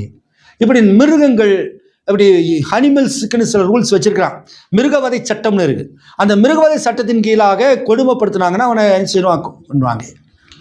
ஒரு பாம்பை கூட தேவையில்லாமல் அடிச்சிங்கனாக்க, அங்கே ஃபாரஸ்ட்டுக்குள்ளே போகும்போது ஒரு பாம்பு அடித்தா கூட சித்திரவதை செஞ்சான்ட்டு அவளை அரெஸ்ட் பண்ண முடியும். இப்படி மிருகங்களுக்கெல்லாம் இருக்குது. புழுவை யாராவது கொண்டுட்டாக்க போலீஸ் வருமா? புழுவை யாராவது கொண்டுட்டாக்க யாராவது பாவண்டா புழுவை போய் கொண்டுட்டான்டா இதெல்லாம் சொல்லுவாங்களா? ஏன்? உலகத்திலேயே மிகவும் அற்பமானதும் மனிதர்களாலே மதிக்கப்படாததும் மனிதனாக இயல்ச்சியாக அசட்டை பண்ணுறது புழுனா பெரிய விஷயமே கிடையாது, இல்லைங்களா? போன வாரம் இந்த அத்திப்பழம் கூட கொடுத்தாங்க, அதில் புழு இருந்துச்சு, இல்லைங்களா? அந்த புழுவை வந்து நம்ம எடுத்து தூக்கி போட்டு சாப்பிட்டோமா இல்லையா, இல்லைங்களா? அது ஒரு புழு கொடுத்துச்சு. அந்த புழுவில் வந்து அந்த அத்திப்பழத்தில் ஒரு புழு இருந்துச்சு, அதை தூக்கி போட்டாச்சு, இல்லைங்களா? அதே மாதிரி சில இடங்களில் ஹோட்டலில் போனோம்னாக்க சில சாப்பாடுகளில் புழு இருக்கும், பழைய சோளத்தில் புழு இருக்கும், கொய்யாப்பழத்தில் புழு இருக்கும். இதெல்லாம் நம்ம என்ன செய்கிறோம்? அசட்டை புழு வந்து வேண்டாம், அவ்வளோதான், வாந்தி வந்துடும், சாப்பிட மாட்டாங்க. அப்போ புழு வந்து எல்லாராலுமே அவமதிக்கப்படுகிறது, எல்லாராலுமே அதை அசிங்கமாக அருவருப்பான்னு நிற்கக்கூடியது. இப்போ ஆண்டவர் தன்னை சொல்லுகிறார், நானா ஒரு புழு. ஒரு இடத்துல சொல்கிறார், நான் சாரோனின் ரோஜாவும் லீலி புஷ்பமாக இருக்கிற கம்பீரமாக சொல்கிறார். அவர் யூதா கோத்திர சிங்கம் அப்படின்னு சொல்கிறார். இப்படி ஒவ்வொன்றா இருக்கும்போது பாருங்கள் எவ்வளோ தூரம் தன்னை தாழ்த்த முடியுமோ அந்த அளவுக்கு அவர் தன்னை தாழ்த்துக்கிறார். நானோ ஒரு புழு சொன்னது வந்து தாவீது இல்லை, தாவீதுக்குள்ள இருந்த கிறிஸ்து, தாவீது அங்கே சொல்கிறான். அது இம்மைக்குரிய உதாரணத்துக்கு, மாம்ச உதாரணத்துக்கு அது ஓகே. ஆனால் ஸ்பிரிச்சுவல் டைப்பாலஜிக்கு நானா ஒரு புழுன்னு வரக்கூடிய காலகட்டங்களில் இயேசு கிறிஸ்து பூமிக்கு வந்து நான் எல்லாராலுமே வகிக்கப்படுவேன். அவர் தமக்கு சொந்தமானதிலே வந்தார், சொந்தமானவர்கள் அவர் ஏற்றுக்கொள்ளலை இல்லைங்களா? அவர் நினைச்ச அங்கே அவர்கள் அவரை சிலுவிலே அறைந்தார்கள். அங்கே உலகத்தில் பரிசுத்தமான பூமியிலே எவர்கள் அவர் சொந்த ஜனங்கள் அவரை எருசலேமிலே பரிசுத்தமான நகரத்திலே சிலுவையிலே அறிந்தார்கள். தங்களுடைய சொந்த பிதாவை அவர்களே சிலுவையிலே அறிஞ்சாங்க. அவரை பார்க்கறதுக்கு அவரோட அருவருப்பு இல்லைங்களா? அது வசனம் இருக்கு இல்லையா? அதுல 53 அந்த அழகும் இல்லை ரோம் இல்லை ஏசையாலையா நான் பார்க்கும்போது எடுக்க வேண்டாம், பார்க்கும்போது விரும்பத்தக்க ரூபம் இல்லை. ஒரு பாஸ்டர்னா ஒரு பிரீச்சர்னா பார்க்கறதுக்கு கொஞ்சம் நல்லா இருக்கணுங்க, அப்போ தான் என் மூஞ்சி பார்த்து மெசேஜ் கேட்க முடியும். இவனை போய் எப்படியா பார்க்கறது அப்படின்னு சில ரொம்ப ஒரு சொங்கியாக இருக்கிற சில பாஸ்டர்களாக பேசும்போது இன்ட்ரெஸ்ட் காட்ட மாட்டாங்க. மெசேஜ் நல்லா இருந்தாலும் கூட அந்த ஒரு கம்பீரமாக ஒரு தோற்றம் ஒரு கொஞ்சமாவது ஆனாலுக்குனா எல்லாட்டி கூட பரவாயில்ல, கொஞ்சமாவது இருக்கணும். அப்படி இருந்தால் தான் அந்த மெசேஜ் ரீச் ஆகும். இல்லைங்கன்னா ஜனங்க கேட்க மாட்டாங்க. அது பாஸ்டாக மட்டும் இல்லை, ஒரு சினிமா நடிகனாகவோ, ஒரு அரசியல்வாதியாகவோ, ஒரு விஞ்ஞானியாகவோ, அது யாராக இருந்தாலுமே அது ஒரு குறிப்பிட்ட ஒரு பர்சனாலிட்டி வேணும். அந்த குறிப்பிட்ட பர்சனாலிட்டி அழகா இல்லாட்டி கூட அசிங்கமாக இருக்கக்கூடாது. ஆனால் ஆண்டவரை பார்க்கும்போது நாம் விரும்பத்தக்க ரூபமாக இருக்கு இல்லை. ப்ராபர்ட் சொல்கிறாரு, அந்த யூதர்களா யோவான் 6ஆம் அதிகாரத்தில் பேசுகின்ற பொழுது, நீ உனக்கு இன்னும் 50 வயது கூட ஆகலையே. ஒரு சிலர் பார்த்தோன்னே பிரதர் சிஸ்டர் பார்த்தோன்னே உங்களுக்கு 40 வயசு இருக்குமா? 40ங்களா என்ன அப்படி சொல்லிட்டீங்க? அவங்களுக்கு என்ன இடி விழுந்த மாதிரி. அவங்களுக்கு 30 வயசு தான் இருக்கும், ஆனால் பார்த்தா அவங்களுக்கு எப்படி இருக்கும்? 40 வயசு தோற்றம் இருக்கும். ஒரு சிலருக்கு 50 வயசு இருக்கும், பார்க்கறதுக்கு 30 வயசு மாதிரி இருப்பாங்க. அது 30 வயசு மாதிரி ஆக்கிக்குவாங்க இல்லைங்களா? அப்போ பார்க்கும்போது எனக்கு என்ன வயசுன்னு சொல்லுங்க பார்க்கலாம். அவங்களுக்கு உங்களுக்கு ஒரு 38 வயசு இருக்குங்களா? உடனே சந்தோஷமா இருக்கும். 38ங்களா நம்புறீங்களா? அப்படியா? இல்லைங்க எனக்கு 50 வயசு ஆச்சு அப்படிமா. அது ஒரு பெருமை. 50 வயசு இருக்கல பார்த்து உங்களுக்கு ஒரு 70 வயசு இருக்குமானாக்கா அவங்க அப்போவே ஹார்ட் அட்டாக் வந்துடுற மாதிரி ஆகிடும். என்னங்க நீங்கள் அப்படி சொல்லிட்டீங்க இல்லைங்களா? நம்ம சபையில் சில சவரிகளாக அப்படி உண்டு இல்லைங்களா? யாரை பார்த்தாலும் ஆண்டிங்கிறது. தனக்கு கீழே ஒருத்தர் வந்தாச்சுன்னா ஆண்டி அக்கா அப்படி. ஏன்னா இவங்க ரொம்ப சின்ன பிள்ளையா அந்த மாதிரி இருப்பாங்க. அதனால் நான் என்ன சொல்கிறேன்னா, இந்த ரிலேஷன்ஷிப்பெல்லாம் வைக்காதீங்க சபையில். சிஸ்டர் பிரதர் அவ்வளோதான். ஆண்டி அம்மா, அப்போ அம்மான்னு சொல்லியாச்சுன்னா இவங்க நம்ம மகளாமா. இவங்களுக்கு அவங்களோட வயசு ஜாஸ்தி. உதாரணத்துக்கு என் ஒய்ஃப் எடுத்துனே, என் ஒய்ஃபோட வயசு ஜாஸ்தி இருக்கும். அவங்க இவங்களை அக்கான்னு கூப்பிட்றது, அக்கா அப்படின்னு, அம்மான்னு கூப்பிட்றது. ஒரு பாஸ்டோடைய ஒய்ஃபா அம்மான்னு கூப்பிட்றது தப்பு இல்லை. ஆனால் அங்கே வயசு கம்மிக்காக வேண்டி சொல்லுது. அப்படி சின்ன பையனை கூட போயிட்டு அண்ணா அப்படின்னு சொல்லுதுங்க. இந்த பொம்பளைகள்லாம் ரோட்டில் போகிறாங்க இல்லையா, அதெல்லாம் பார்த்தீங்கன்னா சின்ன பையன் போய் அண்ணா அப்படிங்கிறது. ஏன்னா இவங்க சின்ன பொண்ணா அப்படி வயசில் அப்படியே வார்த்தையிலே தன்னை கம்மி பண்ணிக்கிறது. ஆனால் ஆண்டவருடைய வயசு பார்த்தீங்கன்னா, என்ன உனக்கு இன்னும் 50 வயது கூட ஆகலையே, ஏன்னா என்னை பார்த்தா 50 வயசு மாதிரி கிளம்ப மாதிரி தெரியுதா? அப்படியா? எனக்கு 33 வயசு தானே ஏசு சொன்னாரா? ஏன்னா அவர் ப்ராபர்ட் சொல்கிறாரு, அவர் பார்க்கும்போது எப்படி இருந்தாரா? 50 வயசுக்கார மாதிரி தான் இருந்தாரா. 33 வயசு பையன் தான், ஆனால் 50 வயசு. அவர் எப்போ சாரோனின் ரோஜாவாக இருந்தார், எப்போ யூதி புஷ்மா இருக்கார் உயிர் தெழுதுக்கு பிறகு, பூமிக்கு வர்றதுக்கு முன்னதாக. ஆனால் பூமியில் இருக்கும்போது அவர் பெரிய பர்சனாலிட்டி கிடையாது. ப்ராபர்ட் சொல்கிறாரு, எலும்புந்தோளுமா இருந்தாராம், கண்ணமெல்லாம் ஒட்டி போயிருந்துதான். ஒருவேளை அவர் பர்சனாலிட்டியாக இருந்திருந்தாருனாக்க பாவத்தை பொம்பளைகள் விட்டுருப்பாளுங்களா? ஏன்னா ஏதோ ஒரு வகையில் அந்த விபச்சாரி கூட பிடிச்சிட்டு வந்து ஆண்டவரை மடக்கிறதுக்கு தானே. எத்தனையோ பேர் இயேசுவை ஃபாலோ பண்ணாங்க, சொந்த சகோதரன் மாதிரி தேவனை மெசியாவாக நேசித்தாங்க. வேற எந்த ஆங்கிளையும் அவரை பார்க்க முடியாது. அந்த மாதிரி வயதான தோற்றம் இல்லைங்க. ஊழியக்காரராக இருந்தாலும் தீர்க்கதரிசியாக இருந்தாலும் அந்த 33 வயசு பையன் மாதிரி ஒரு யங்ஸ்டராக அவர் இல்லை. ஒரு 50 இயர்ஸ் மாதிரி தான் அவர் காணப்பட்டார். இதெல்லாம் யார் தெரியுமா? தாவீது சொல்லுகிறார். என்ன சொல்கிறாரு? நான் பார்க்கும்போது அவருக்கு விரும்பத்தக்க ரூபம் இல்லை. நம்ம எப்படி ஒரு தேவன் எப்படி இருக்கணும் அப்படிங்கும் போது அவருக்கு அந்த மாதிரி நம்ம இவர் கடவுள்னு சொல்கிற அளவுக்கு இல்லையா. அதான் தாவீதும் அங்கே சொல்லுகிறார், நானா ஒரு புழு. அந்த தாவீது இந்த கிறிஸ்து சொல்லுகிறார் புழு. ஏன்? ஒவ்வொரு தேவனுடைய வேசனத்துல ஒவ்வொரு கமாக்கும் ஒவ்வொரு புள்ளிக்கும் எல்லாத்துக்கும் மீனிங் இருக்கு. எபிரேய வார்த்தையில அந்த புழுக்கு தௌலா அப்படின்னு சொல்லுவாங்க, டோலான்னு கூட சொல்லுவாங்க. ஸ்தாபனத்துக்காரர் டோலான்னு உச்சரிக்கிறாங்க. ஆனால் தௌலா, அந்த தௌலா அப்படின்னாக்க தி கிரிம்சன் வார்ம் அப்படின்னு அர்த்தம். கிரிம்சன்னா என்ன கலர் தெரியுமா? கிரிம்சன். யாருக்கா கிரிம்சன் கலர் தெரியுமா? நம்மகிட்ட ஏதாவது கிரிம்சன் இருக்கா? கிரிம்சன் கலர் பார்த்துருக்கீங்களா? இல்லை. ஸ்காலட் ரெட்டுன்னா தெரியுமா? ஸ்காலட் ரெட்டு பாருங்கள். இப்போ நான் அந்த ட்ராயிங் பண்ணியிருக்கிறேன், அந்த வீட்டு கம்மல் இருக்குது பார்த்தீங்களா, அது வந்து ஸ்காலட் ரெட்டு. அந்த செடியில் வந்து கொஞ்சம் ரெட்டிஷ் மாதிரி இருக்குது பார்த்தீங்களா, அது வந்துட்டு கிரிம்சன். கிரிம்சன், ஸ்காலட் ரெட்டெல்லாம் வந்து கருஞ்சிகப்புன்னு அர்த்தம். கருஞ்சிகப்பு அப்படின்னு அர்த்தம். ஏற்கனவே ரத்த கலர். ஆர்டிஸ்ட்டுக்கு பெயிண்டிங் வந்து ஒரு ஃபேஸ் வரையணும் அப்படின்னாக்கு வாங்கக்கூடிய மெயின் பெயிண்டில் என்னன்னாக்கா கிரிம்சன் கலர். கிரிம்சன் கலர் இருந்தால் தான் ஃபேஸ் வரைய முடியும். அந்த கிரிம்சன் கலரில் ஒயிட்டு எல்லோ மிக்ஸ் பண்ணாதான் அதான் கருஞ்சிகப்பு, அடர் சிகப்பு எல்லாம் ஒன்று தான். அப்போ அது கருஞ்சிகப்பு அதாவது பிளட்டு, ரத்த கலர். ஒரு சில ரத்தங்கள் வந்து வெளுப்பாக சிவப்பு இந்த மாதிரி டைரெக்டாக வெளுப்பாக இருக்கும். ஒரு சிலருடைய ரத்தம் வந்து பார்த்தீங்கன்னாக்கா கொஞ்சம் டார்க் அடிச்சது, அதை வந்து கிரிம்சன், ஸ்கார்லெட் ரெட் இருக்கும் இல்லைங்களா. இப்போது இந்த புழு வந்து கிரிம்சன் வார்ம்னு சொல்லுவாங்க. கிரிம்சன் வார்ம் அப்படின்னாக்க அதாவது இவன் சொல்கிற புழு வந்து நம்ம எல்லாம் இங்கே ரோட்டில் போகிற புழு, அங்கே இங்கே பார்க்குற புழு, இங்கே பார்க்குற புழுலாம் கிடையாது. ஏன்னா தாவீது யார்? ஒரு இஸ்ரவேலன். அவனுக்கு இஸ்ரவேலருக்கு புரியும்படியாக சில காரியங்களை அவங்க நடைமுறையில் இருக்கிறத சொல்கிறாங்க. நம்ம பிரசங்கம் பண்ணும்போது நம்ம நாட்டில் என்னென்ன பொருள் இருக்குதோ நம்ம எப்படி சொன்னால் நம்ம ஜனங்களுக்கு புரியுமோ அதுதான் அது புரியும். அப்போ அவன் நாட்டில் இருக்கும்போது அவன் புழுவை சொல்கிறான்னா, நானா ஒரு புழு அப்படின்னாக்க தி கிரிம்சன் வார்ம் அதை சொல்கிறான்.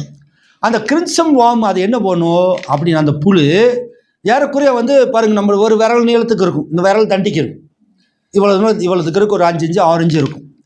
அது என்ன பண்ணுனாக்கு அது பருவ காலங்களில் அது எல்லா பக்கமும் என்ன செய்யும்? ஊர்ந்துக்கிட்டு கிடக்கும். ஏதோ ஒரு புழு வந்து கன்சீவ்ட் ஆயிடுச்சுன்னு வச்சுங்களேன். கன்சீவ்ட் ஆயிடுச்சுனாக்கு அந்த புழு என்ன செய்யுமா? கன்சீவ்ட் ஆயிடுச்சுன்னா புழு என்ன பண்ணுங்க? அது மரத்து மேலே ஏறும். கேதுரு மரத்து மேலே ஏறுமா. கேதுருத்துக்கு ஒரு அர்த்தம் இருக்குது, அது பின்னாடி நம்ம பார்ப்போம். கேதுருன்னா ஒரு நீதிமானுக்கு அடையாளமாக இருக்குது, அது இன்னொரு செய்தியில் எடுப்போம். அது கேதுரு மரத்து மேலே ஏறுமா. கேதுரு மரத்து மேலே ஏறி அந்த கேதுரு மரத்தை வாயில் கவிட்டு அப்படியே தொங்கிட்டு இருக்குமா. அந்த குறிப்பிட்ட சீசனில் எதெல்லாம் கன்சீவ்ட் ஆகுதோ, வயிற்றில் முட்டை ஃபார்ம் ஆயிடுச்சோ, அதெல்லாம் குட்டி போடுறதுக்கு முன்னதாக அதெல்லாம் மரத்தில் போய் எல்லாம் தொங்கிட்டு இருக்குங்க. எல்லாமே சுருண்டு வாயை கவிட்டு அப்படியே இருக்கும். இந்த பூச்சியெல்லாம் சுருண்டு அதை தொங்கிட்டு இருக்குங்க. இதை பார்த்து இந்த கேதுரு மரத்தில் பார்க்கும் இந்த சீசனில் வந்து யூதர்கள் என்ன பண்ணுவாங்கன்னா, அதையெல்லாம் அந்த புழுக்களெல்லாம் பிடிச்சிட்டு வருவாங்க. ஒரு கூடை எடுத்துகிட்டு போய் அதுகளெல்லாம், ஏன்னா அதை பிடிச்சி இழுக்கும் போது அதை சாகடிச்சு தான் இழுக்க முடியும். அதுக்கு மேலே அந்த புழு வந்து மரத்துக்கு போயாச்சுன்னா அடுத்தது அது மரணத்தம் தான். அந்த மரத்தை விட்டு இறங்கி வராது. அதோடைய கடைசி காலம் எது? பிள்ளை வைக்கிற காலம்தான். பிள்ளை பெற்றுச்சுனாக்கா அது மரணம். அதுக்கு பிறகு மரணம் தான்.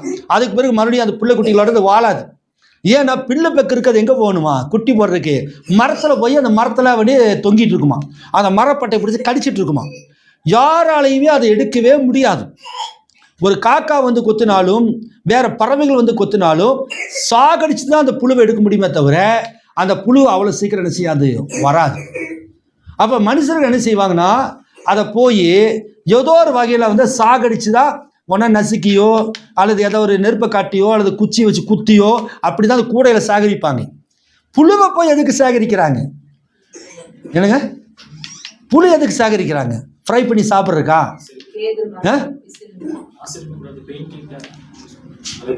புழு வச்சு எப்படி பெயிண்ட் தயார் பண்ணுவாங்க? அந்த பிசுனுக்கு அது மரத்துல எடுத்துக்கலாமே. என்ன செய்வாங்கன்னா, அதை கூடையில் கொண்டு வந்து நல்லா வெயில, ஏன்னா கூடையில் வந்து செத்து போயிடும். செத்து போனதுக்கு பிறகு என்ன செய்வாங்க, நல்லா வெயிலில் காய வைப்பாங்க. நல்லா காய்ஞ்சது பிறகு அது வடகம் மாதிரி ஆயிடும் இல்லையா. அதுக்கு பிறகு ஒரு பாத்திரத்தில் போட்டு கற்பாத்திரத்தில் போட்டு கல்லை வச்சு இடிப்பாங்க. இடிச்சோடனே பவுடராக மாறிடும். பொடியாக பவுடர் அப்படியாக நம்ம இந்த மிளகாத்தூளெல்லாம் இருக்குது பார்த்தீங்களா, அது மாதிரி சிவப்பு பொடியாக மாறிடும். அதை வந்து என்ன பண்ணுவாங்கன்னா, நல்லா ஒரு கொதிநிலை பாத்திரத்தில் நல்லா தண்ணியை வந்து கொதிக்க வச்சு அதில் வந்து அந்த பவுடரை போட்டுருவாங்க. அது நல்லா கொதித்து வந்தோடனே குறிப்பிட்ட சென்டிகிரேட் வந்தோடனே அதை ஆஃப் பண்ணிடுவாங்க. அந்த பழைய யூதர்கள் ஆஃப் பண்ணிடுவாங்க. ஆஃப் பண்ணதுக்கு பிறகு அந்த தண்ணி பார்த்தா செக்கச்சவேர்னு இருக்கும். அதை வந்து ஃபில்டர் பண்ணுவாங்க, வடிகட்டுவாங்க. அப்போ அந்த மிச்சம் இருக்கிற பொடியெல்லாம் நினச்சிடும், ஃபில்டர் ஆயிரும். ஃபில்டர் ஆனதுக்கு பிறகு அந்த பார்த்துருக்கிற தண்ணி இருக்கு இல்லைங்களா, அதை பத்திரமா வச்சு துணிகளை வந்து வெள்ளை துணியை வச்சு அப்படி முக்கி எடுத்தாங்கனாக்க கிரிம்சன் ரெட், ரத்தம் படிஞ்ச துணி மாதிரி ஆயிடும், சிவப்பாயிடும். ஏன்னா அந்த காலத்தில் கெமிக்கல் எல்லாம் கிடையாது. பச்சை கலர் வேணும், செடி இலைக்கு படித்து அதை இந்த மாதிரி பண்ணி ஏதோ ஒரு வகையில் பச்சை கலரு, என்ன கலர் வேணுமோ அதுக்கு ஏதோ இயற்கையில் தான் பண்ணுவாங்க. ஆனால் சிகப்பு கலர் வேணும்னாக்கு அந்த புழுவை சாகடித்து அதை பவுடர் பண்ணி அதை கொதிக்க வச்சு சுடுதண்ணியில் முக்கிய எடுத்தால் தான் அந்த சிகப்பு கலர் கிடைக்கும். வாசிங்க யாத்திராகமத்தின் புஸ்தகத்தில் 26ஆம் அதிகாரம் 1வது வசனம் வாசிங்க. மேலும் யாத்திராகம் 26:1.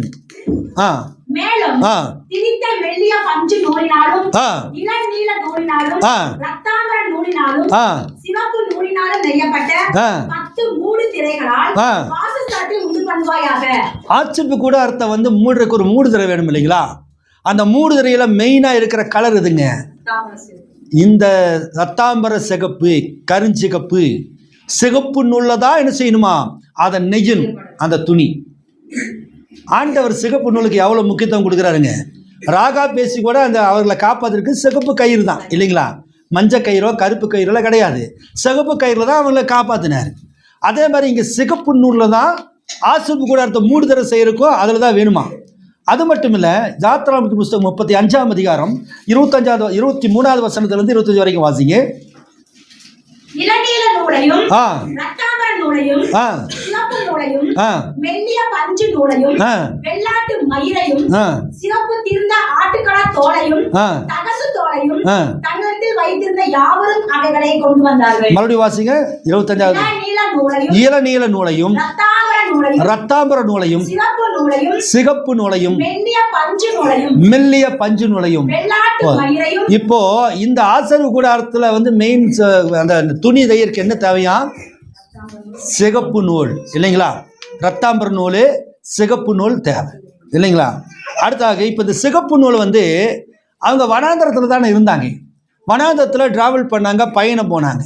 அந்த பயண நேரத்தில் வந்து அந்த வனாந்தரத்தில் போய் ஆசிரியப்பு கூடாரம் போகணுன்னா அப்போ அவங்க நூல் எப்படி தயாரிக்க முடியும்? ஏன்னா வனாந்தரத்தில் என்ன மரம் இருக்குது? ஏன்னா எகிப்து விட்டு வெளியே வந்தாச்சு. எகிப்து விட்டு வெளியே வந்தது அப்புறம் தான் ஆசிரியப்பு கூடாரம் போடப்பட்டுச்சு.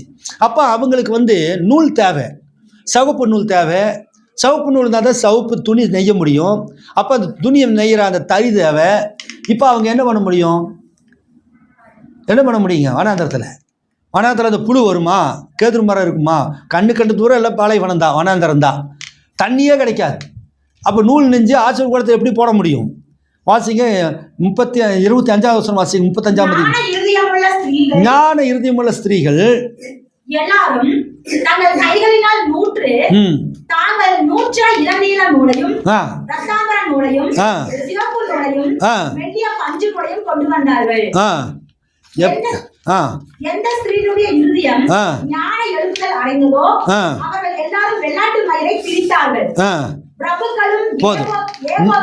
ஞான இருதயமுள்ள ஸ்திரீகள் எல்லாரும், அதாவது இருதயமுள்ள ஸ்திரீகள் இல்லை, ஞான இருதயமுள்ள ஸ்திரீகள் தங்கள் கைகளினாலே நூற்று தாங்கள் நூற்ற இளநூலையும் இரத்தாம்பர நூலையும் சிகப்பு நூலையும் மெல்லிய பஞ்சு நூலையும் கொண்டு வந்தாங்க. சபையில் அப்படியெல்லாம் பெண்கள் வந்திருக்கிறாங்க, ஞானம் புத்தி உள்ள பெண்கள் இல்லைங்களா? புத்தி உள்ள பெண்கள் அந்த கூடாரத்துக்கு என்னெல்லாம் வேலை பண்ணியிருக்காங்க பாருங்கள். இந்த நூலையெல்லாம் நூற்று கொண்டாந்துருக்கிறாங்க. கடைசி காலத்தில் இருக்கிற பெண்கள் அப்படியா நூல் நூக்கணும் இல்லையா? செய்தியை கோர்க்கணும். பிரசங்கம் ஒன்று சொன்னோம்னாக்க உங்களுக்குள்ளே அந்த செய்தி வசனம் செய்தி எல்லாம் கனெக்ட் ஆகணும். நூல் நூக்கணும், உங்கள் சிந்தையில் நூல் நூக்கணும். அப்போ அந்த நூல் நூக்கும் போது சபைக்கு தேவையான எல்லா காரியங்களும் இங்கே தானே செய்வீங்க. சபையை நம்ம தான் கூட்டணும், நம்ம பெருக்கணும், சேர் எடுத்து போடணும், கழுவி விடணும். அவ சைட்டு நமக்கு என்ன? அவங்கெல்லாம் ஜாலியாக பேசிட்டு இருக்கிறாங்க, நம்ம அப்படியா? மோசே காலத்தில் நிறையா பெண்கள் இருந்தாலும் ஞான இருதயம் உள்ள பெண்கள் இருந்தாங்க. அவங்க தான் கொண்டு வந்தாங்க. அவ மாதிரி வாய் அடிச்சுட்டு இருக்கிறா, மோச்சிட்டு உட்காந்து பேசிட்டு இருக்கிறா. நான் மட்டும் நூல் கொண்டு வரணுமாக்கும், நான் மட்டும் ரத்தவரம் கொண்டு வரணுமாக்கு, அவ மட்டும் ஜாலி அடிச்சுட்டு இருக்கிறா. அப்படியெல்லாம் கிடையாது. அங்கே வந்து கர்த்தருடைய ஆலயம் அந்த மோசேயுடைய கூடாரம் பண்ணுனா அங்கே பைபிள் சொல்லுது ஞான இருதயமுள்ள ஸ்திரீகள். இருதயம்னாக்கா மைண்டு இல்லைங்களா? இருதயம், இந்த இருதயம் மட்டும் இல்லை, இருதயம்னு இப்படியும் வச்சுக்கலாம். ஞானம் இருதயமுள்ள ஸ்திரீகள் எல்லாரும் தங்கள் கைகளினாலே நூற்று தங்கள் நூற்ற இளநூலையும் இரத்தாம்பர நூலையும் சிகப்பு நூலையும் மெல்லிய பஞ்சு நூலையும் கொண்டு வந்தாங்க. வீட்டிலே ரெடி பண்ணி கொண்டு வந்தாங்க. சபைக்கு வர்றதுக்கு முன்னாடியே ஜெபிச்சுட்டு வந்துட்டாங்க. ஆண்டவரே இந்த ஆராதனை நல்லா நடக்கணும், சபைக்கு வர்றதுக்கு முன்னாடியே செய்தி நல்லா இருக்கணும்.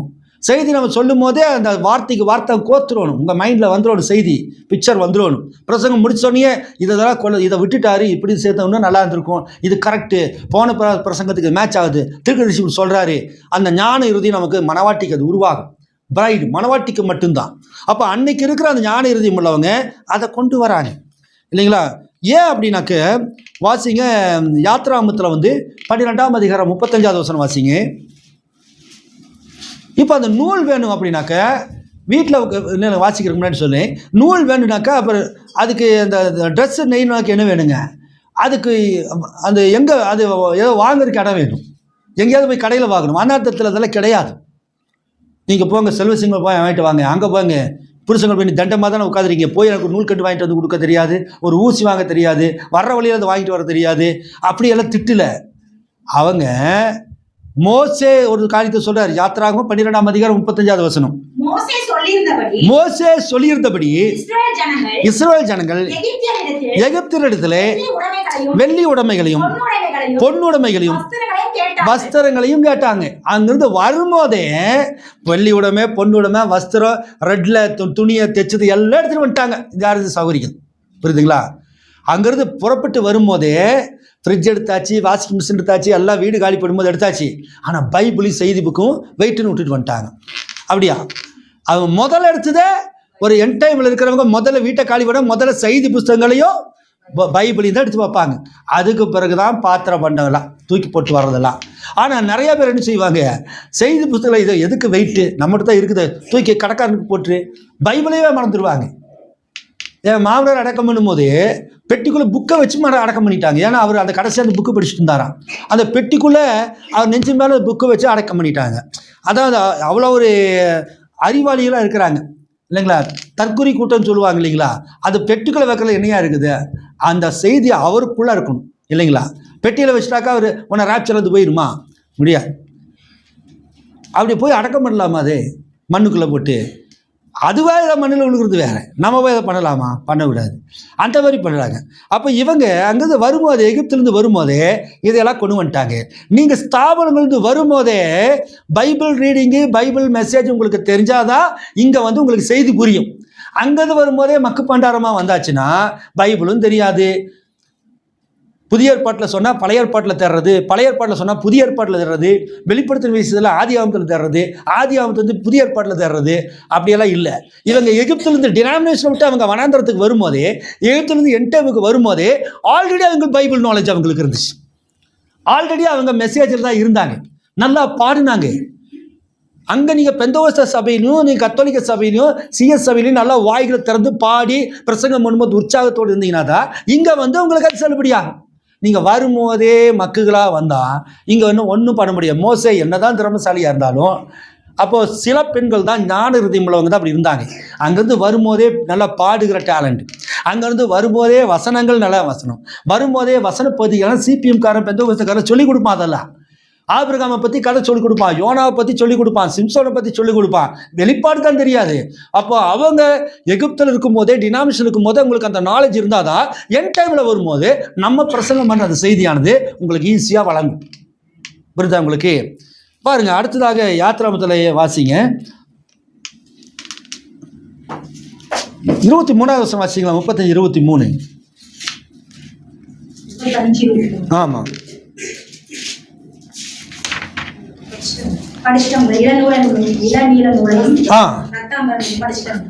அப்போ ஒரு ஆள் 26:1 வாசிங்க. யாத்திரம் 26:1. மேலும் திருத்திய மெல்லிய பஞ்சு நூலினாலும் இளநீல நூலினாலும் ரத்தாம்பர நூலினாலும் சிகப்பு நூலினாலும் என்னப்பட்ட நெய்யப்பட்ட 3 திரைகளால் ஆசரிப்பு கூடாரத்தை சுற்றிலும் 3 திரைகள் இருந்துச்சு. அந்த 3 திரைகளில் இந்த நூலில் முக்கியமானது சிகப்பு நூல் இல்லைங்களா? சிகப்பு நூல் தரித்து அந்த வஸ்திரத்தை தான் அந்த துணியை தான் நீங்கள் சுற்றிலையும் கட்டணும், திரையாக மாற்றணும்.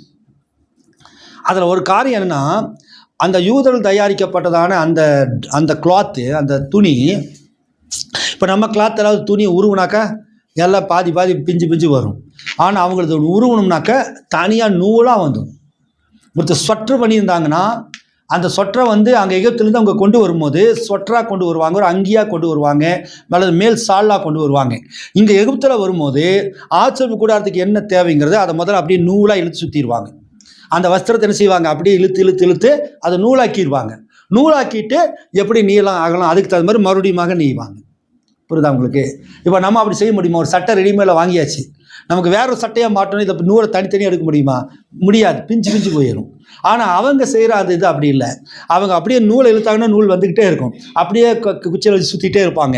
மறுபடியும் அது என்ன மாடலுக்கு வேணுமோ அது என்ன டிசைன் பண்ணும், இடையில சிவப்பு, கொஞ்சம் ரத்தாம்பரம், ஸ்கார்லெட்டு, கொஞ்சம் கிரிம்சனு அப்படி கலந்து என்ன செய்வாங்க, டிசைன் பண்ணுவாங்க. அப்படி தான் ஆசிரிப்பு கூடாரம் செய்யப்பட்டுச்சு. நீங்கள் அங்கேருந்து வரும்போதே நீங்கள் பைபிளோடு வந்திருந்தீங்கன்னா, வஸ்திரங்கிறதுங்க வார்த்தை இல்லைங்களா, பைபிளோடு வந்துருந்தீங்கன்னா இங்கே வந்து என்ன செய்யுதுங்களா, அதை நூலாக்கணும். ஒவ்வொரு வசனமும் வெளிப்படுத்தல் 10:6, வெளிப்படுத்தல் 10:7, அப்போ 2:38 தனித்தனியாக எடுக்கணும். அங்கே வந்து மொத்தமாக கொடுத்துட்டா அவங்களுக்கு பைபிள் அவ்வளோதான். இது ஒரு விக்கிர ஆராதனை மாதிரி. இந்த பைபிளை வச்சுட்டு பாட்டு பாடிட்டு ஆட்டம் பாடிட்டு தான் அநீபாசை பேசிட்டு வந்துருப்பாங்க.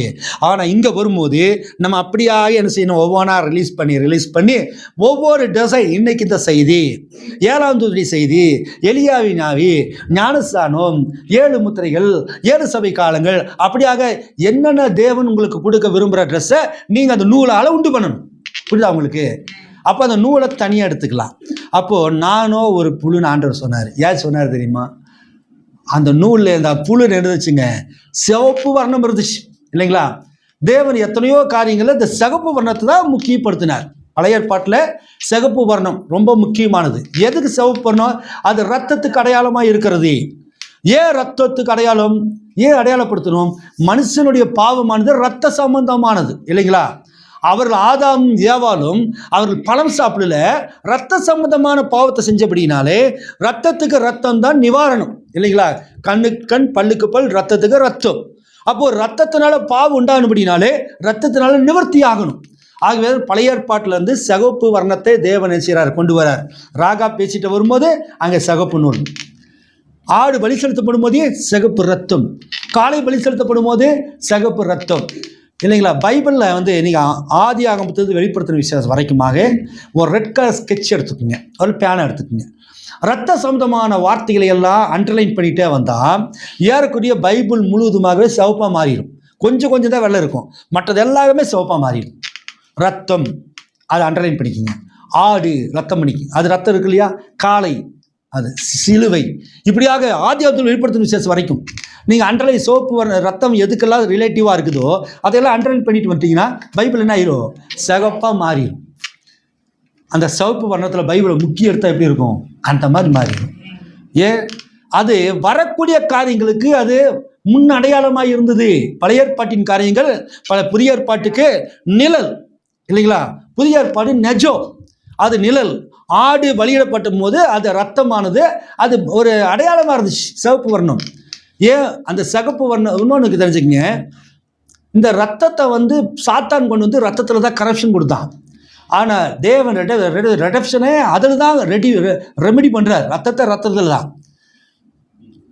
சகப்பு போர்வு யாராவது உங்கள் வீட்டில் சகப்பு போர்வு வச்சுருக்கீங்க, பியூர் சகப்பு வச்சுருக்கீங்களா? அதாவது வச்சுருக்கீங்களா சகப்பு? தெரிஞ்சுனாக்க வீட்டில் பெட்ரூம் லைட்டு சகப்பு போட்டுக்குங்க.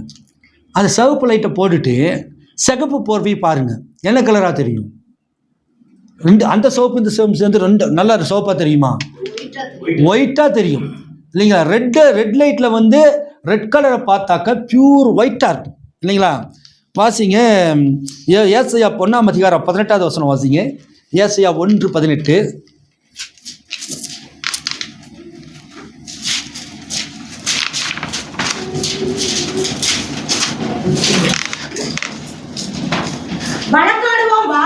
வழக்காடுவோம் வாருங்கள் என்று கர்த்தர் சொல்லுகிறார். உங்கள் பாவங்கள் சிவேரென்று இருந்தாலும் உறைந்த மலையைப் போல வெண்மையாகும், அவர் ரத்தாம்பர சிவப்பாயிருந்தாலும் பஞ்சை போல் ஆகும். பாவம் எப்படிப்பட்டதா இருக்குதான்? சிவேன்னு இருக்கான். அடிபட்டுச்சுன்னா செவந்து போயிருது இல்லையா. அந்த சிவப்பு யாராவது விரும்புவாங்களா? இல்லைங்களா. குழந்தையுடைய கண்ணு சிவப்பாக இருந்துச்சுன்னா கொஞ்சம் விருப்பமாக இருக்கும், குழந்தைய பிடிச்சி முத்தம் கொடுக்கலாங்கிற மாதிரி இருக்கும் குழந்தைகளுடைய கண்ணும் இல்லைங்களா. ஆனால் அடிபட்டு கண்ணு சவுந்துச்சுன்னு வச்சுங்களேன், ஸ்கூலுக்கு போய்ட்டு வாத்தியார் பலான்னு ஒரு அடிச்சிட்டாரு, சவுந்துச்சுனாக்க நமக்கு என்ன ஆகும்? நம்ம மூஞ்சி சவுந்துடும், அந்த வாத்தியாரை போய் உதைக்கணுண்டா அப்படிங்கிற மாதிரி இல்லைங்களா?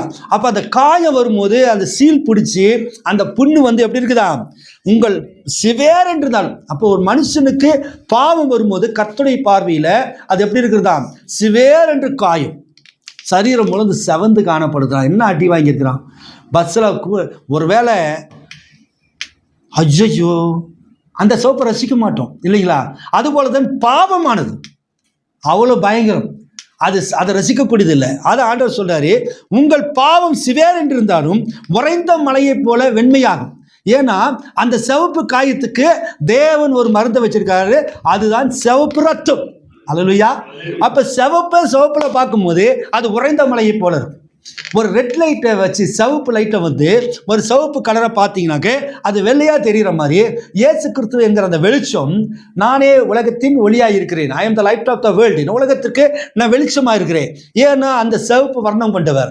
அந்த லைட்டை பாவத்தின் மேல் செலுத்தும் போது நாம் எப்படிப்பட்ட பாவிகளாக இருந்தாலும் தேவனுடைய பார்வையில் உறைந்த மலையை போல பரிசுத்தமாய் நாம் காணப்படுகிறோம். அல்லேலூயா. ஆகவே மனவாட்டியுடைய பாவங்கள் மன்னிக்கப்படுகிறதை அவர் மறந்து விட்டார். அவருடைய பார்வைக்கு மனவாட்டி செய்கிற பாவமானது ஒன்றுமே இல்லை. ஆனால் நீங்கள் மனவாட்டியுடைய கடமை நீங்கள் செய்யணும். அப்போ அது மட்டுமில்ல, வாசிங்க, பழைய ஏற்பாட்டில் டேபர்நாக்கிள் ஆசரிப்பு கூடாரம். புதிய ஏற்பாட்டில் என்னவா வருங்க? புதிய ஏற்பாட்டில் என்ன வரும்? பழைய ஏற்பாட்டில் ஆசரிப்பு கூடாரத்தில் அவங்க தேவனை தொழுது கொண்டாங்க. நம்ம இருதயம் ஒன்று வேறங்க என்ன சொல்லலாம், வசனத்தோடு சொல்லுங்க. புதிய ஏற்பாட்டில் நமக்கு பழைய ஏற்பாட்டில் ஆசரிப்பு கூடாரம், புதிய ஏற்பாட்டில் என்ன வச்சுக்கலாம்? 1 கொரிந்தியர் 3ஆம் அதிகாரம் 16வது வசனம் வாசிங்க. இன்னொருத்தர் 2 கொரிந்தியர் 6:16. தேவனுடைய ஆலயத்துக்கும் விக்கிரகங்களுக்கு சம்பந்தம் ஏது? நான் அவர்களுக்குள்ளே வாசம் பண்ணி அவர்களுக்குள்ளே உலாவி அவர்கள் தேவனாய் இருப்பேன், அவர்கள் என் ஜனங்களாய் இருப்பார்கள் என்றும் தேவன் சொன்னபடி நீங்கள் ஜீவனுள்ள தேவனுடைய ஆலயமா இருக்கிறீங்க. அல்லேலூயா. அப்ப பழைய ஏற்பாட்டில் ஆசரிப்பு கூடாரம்னா புதிய ஏற்பாட்டில் யாருங்க? நம்ம தான் ஜீவனுள்ள தேவனுடைய ஆலயம். அப்ப ஆசரிப்பு கூடாரத்தில் தொங்கு திரைகளும் சுற்றிலும் இருக்கிற திரைகளில் சிகப்பு நூல் இருக்குமானால் ஆசரிப்பு கூடாரமே சிகப்பு திரையினால மூடப்பட்டது தான். கூடாரம் முழுவதுமாகவே மேலேருந்து பார்த்தா அதில் சிவப்பு கம்பளம் தான் வச்சுருந்தாங்க இல்லைங்களா? அப்படின்னாக்கு ஜீவனுள்ள தேவனுடைய சபைக்கு ஒரு சிவப்பு கம்பளம் இருக்குது இல்லைங்களா? இன்னொரு வசனத்தை வாசிங்க. 2 கொரிந்தியர் 6ஆம் அதிகாரம் 16வது வசனம். 2 கொரிந்தியர் 6:16. அப்போ 1 கொரிந்தியர் 3:16. அது 2 வாசிச்சோம் இல்லைங்களா? 3:16. நீங்கள் தேவனுடைய ஆலயமாய் இருக்கிறீர்கள் என்றும் தேவனுடைய ஆவி உங்களில் வாசமாய் இருந்தால் நீங்கள் ஜீவனுள்ள தேவனுடைய ஆலயம். நீ ஜீவனுள்ள தேவனுடைய ஆலயமா? நீங்கள் ஜீவனுள்ள தேவனுடைய ஆலயமா? நீங்கள் இல்லைங்களா? அப்ப புதிய ஏற்பாட்டில் மனவாட்டிகள் தேவனுடைய ஆலயமா இருக்கிறாங்க. அப்படின்னாக்க மனவாட்டிக்கு மேல அந்த சிகப்பு வர்ணம் இருக்கணும், அந்த சிகப்பு சாயம் இருக்கணும். ஆண்டவர் அந்த சிகப்பு சாயத்தை பார்த்து தான் வருவார். பாவமும் சிகப்பு சாயத்தை கொண்டது தான். தீர்க்கதரிசி செய்தி பேசுறார். அவருடைய வருகையின் அடையாளமாக பிரகாசிக்கும் சிகப்பு விளக்கு. அப்போ அவர் வருதுனாக்கா அதுக்கு பூமியில் ஒரு சிகப்பு விளக்கு இருக்குதான். அமெரிக்காவில் ட்ரெயின் மூவ் ஆகும்போது அந்த நாட்களில் பிரணவ காலத்தில் சிக்னல், ரெட் சிக்னல் போடுவாங்க. ரெட் சிக்னல் போட்டாச்சுன்னா ட்ரெயின் ஆன் தி வே வந்துட்டு இருக்குது, எல்லாம் கேட்டு போட்டுருவாங்க, யாரும் போகக்கூடாது. நம்ம நாட்டில் க்ரீன் இல்லைங்களா, அங்கே ரெட்டு போடுவாங்க. அப்போது அவருடைய காலத்தில், இப்போ மாறிடுச்சாருன்னு தெரியல. அப்போ ரெட் லைட் வந்தாச்சுன்னா என்ன அர்த்தம்? ட்ரெயின் ஆன் தி வேல வருது. அதே மாதிரி இயேசு கிறிஸ்து அங்கேருந்து புறப்பட்டாச்சுன்னா பூமியில் சிகப்பு இருக்கணும் இல்லைங்களா? இருக்குதா இல்லைங்களா? அது என்ன சிகப்புங்க? என்ன சிகப்புங்க சொல்லுங்க பிரதர், என்னமோ சொன்னீங்க. என்ன சிகப்புங்க? அவருடைய வருகையின் அடையாளமாக பிரகாசிக்க சிகப்பு விளக்கு என்னங்க? நோவா காலத்தில் நடந்தது போல மனுஷகுமாரன் காலத்திலும் நடக்கும். நோவா காலத்தில் ஜனங்கள் குடித்தும் புசித்தும் என்ன செஞ்சாங்க? பெண் கொண்டு பெண் எடுத்தாங்க. ஒருத்தன் முன்னாடி உன்னது கூட்டிகிட்டு போனால், ஒருத்தன் புருஷனை இன்னொருத்தர் கூட்டிகிட்டு போனால் உலகத்தில் விபச்சாரம் நடந்தது. Adultery is the red light. விபச்சாரம் மாம்ச சரீரத்தில் மட்டுமல்ல, தி ஸ்பிரிச்சுவல் அடல்ட்ரி. இயேசு கிறிஸ்து நாமத்தில் ஞானஸ்நானம் கொடுக்கிற காலத்தின் செய்திருக்கிற அத்தனை சபைகள், அது இல்லாத இயேசு நாமத்தில் ஞானஸ்நானம் கொடுத்து காலத்தின் செய்தியில் இல்லாத அத்தனை சபைகளும் எப்படி இருக்குது? விபச்சார விடுதிகள் அப்படின்னு ப்ராஃபெட் சொல்றார். அப்போ சபைகள் பெருகிருச்சு, ஸ்தாபனங்கள் அவர் வரும்போது பூமியில் பார்த்தா ஸ்தாபனங்கள் விபச்சார சபைகள் உலகத்தோடு விபச்சாரம் பண்றாங்க, திருத்துவத்தோடு விபச்சாரம் பண்றாங்க, உலக ஆசைகளோடு விபச்சாரம் பண்றாங்க. ஒரு பாஸ்டர் எத்தனை மனைவி வேணாலும் வச்சுக்கலாம், அவன் ஊழியம் பண்ணுகிறான் ஸ்தாபனத்தில். அவர்களுக்கு உபதேசம் கிடையாது, கோட்பாடுகள் கிடையாது. சினிமா நடிகனை போல ட்ரெஸ் பண்ணிட்டு சினிமா நடிகளை போல ஆடுறாங்க. மேடைகளுக்கு வாலிப பெண்களும் ஃபாதர்களும் பாஸ்டர்களும் என்ன செய்கிறாங்க? பெண்களோட டூயட் பாடுறாங்க. இட் இஸ் அடல்ட்ரி, விபச்சாரம் இல்லைங்களா? ப்ராஃபெட் பிரணாம் சொல்றாரு, நான் ஒரு ஆராதனைக்கு போயிட்டு வந்தேன். ஆனால் ஆராதனைக்கு போயிட்டு நைட்டு மீட்டிங்கு முடிச்சுட்டு கீழே வந்துட்டு மறுபடியும் காலையில் நாங்கள் போனேன். அங்கே இருக்கிற விசுவாசிகளெல்லாம் மேலே தான் தங்க வச்சுருந்தாங்க. காலையில் போய் நாங்கள் பார்க்கும்போது சபை முழுவதும் கைப்பிரதிகள், அங்கே வச்சுருக்கிற பைபிளு, அவங்க இருக்கிற பேனா, அதை வச்சுட்டு போன கண்ணாடியெல்லாம் இல்லையா, அங்கெல்லாம் என்ன இருந்துச்சா? எல்லாமே காண்டமாக இருந்துச்சோம், ஆண் உரைகள் இருந்துச்சோம். அப்படின்னாக்கா அந்த விசுவாசிகள் அந்த சபையில் நினச்சிட்டு இருக்கானுங்க, விபச்சாரம் பண்ணியிருக்கிறானுங்க இல்லைங்களா? ஏன் அவன் காண்டம் யூஸ் பண்ணுறான்? அண்ட் இன்னொருத்த புருஷனோட அவங்க வாழ்கிறாங்க. அப்போது திருக்கதரிசி நேரடியாக பார்த்து லைவில் சொல்கிறது. அங்கே மட்டும் பிரணாம் மட்டும் அமெரிக்காவில் அவர் பார்த்த சபை இல்லை, எல்லாமே உலகம் முழுவதுமாகவே. ஒன்று ஆவிக்கு விபச்சாரம், ரெண்டாவது மாம்ச விபச்சாரம். மாம்ச விபச்சாரத்திலையும் உலகமானது இருக்கிறது, ஆவிக்கு விபச்சாரத்திலும் இருக்கிறது. அவருடைய வருகையின் அடையாளமாக பிரகாசிக்கும் சிகப்பு விளக்கு. அப்போ அந்த சிகப்பு விளக்கு வந்துருச்சுனாலே அவர் வந்தாச்சு. அப்போ உலகத்தில் இதுவரைக்கும் காணாத விபச்சார வாழ்க்கை. இன்னைக்கு விபச்சார வாழ்க்கையை வாழ்கிறவங்கள பெருமையாக நினைக்கிறாங்க. உனக்கு என்னடி எல்லா பக்கம் ஆள் இருக்குதுடி, ஃபோனில் இத்தனை பேர் பாய்ஸா, எனக்கு ஒருத்தம் கூட கிடைக்க மாட்டேங்கிறாடி. அது அவங்களுக்கு கிரீடம் கொடுத்த மாதிரி இல்லைங்களா? மாப்பிள்ளை இருடா இருக்கு, எவ்வளோ பார்த்தாலும் வர மாப்பிள்ளை, அது அவங்களுக்கு கிரீடம் கொடுத்த மாதிரி. இட் இஸ் அடல்ட்ரி, அது விபச்சாரம்.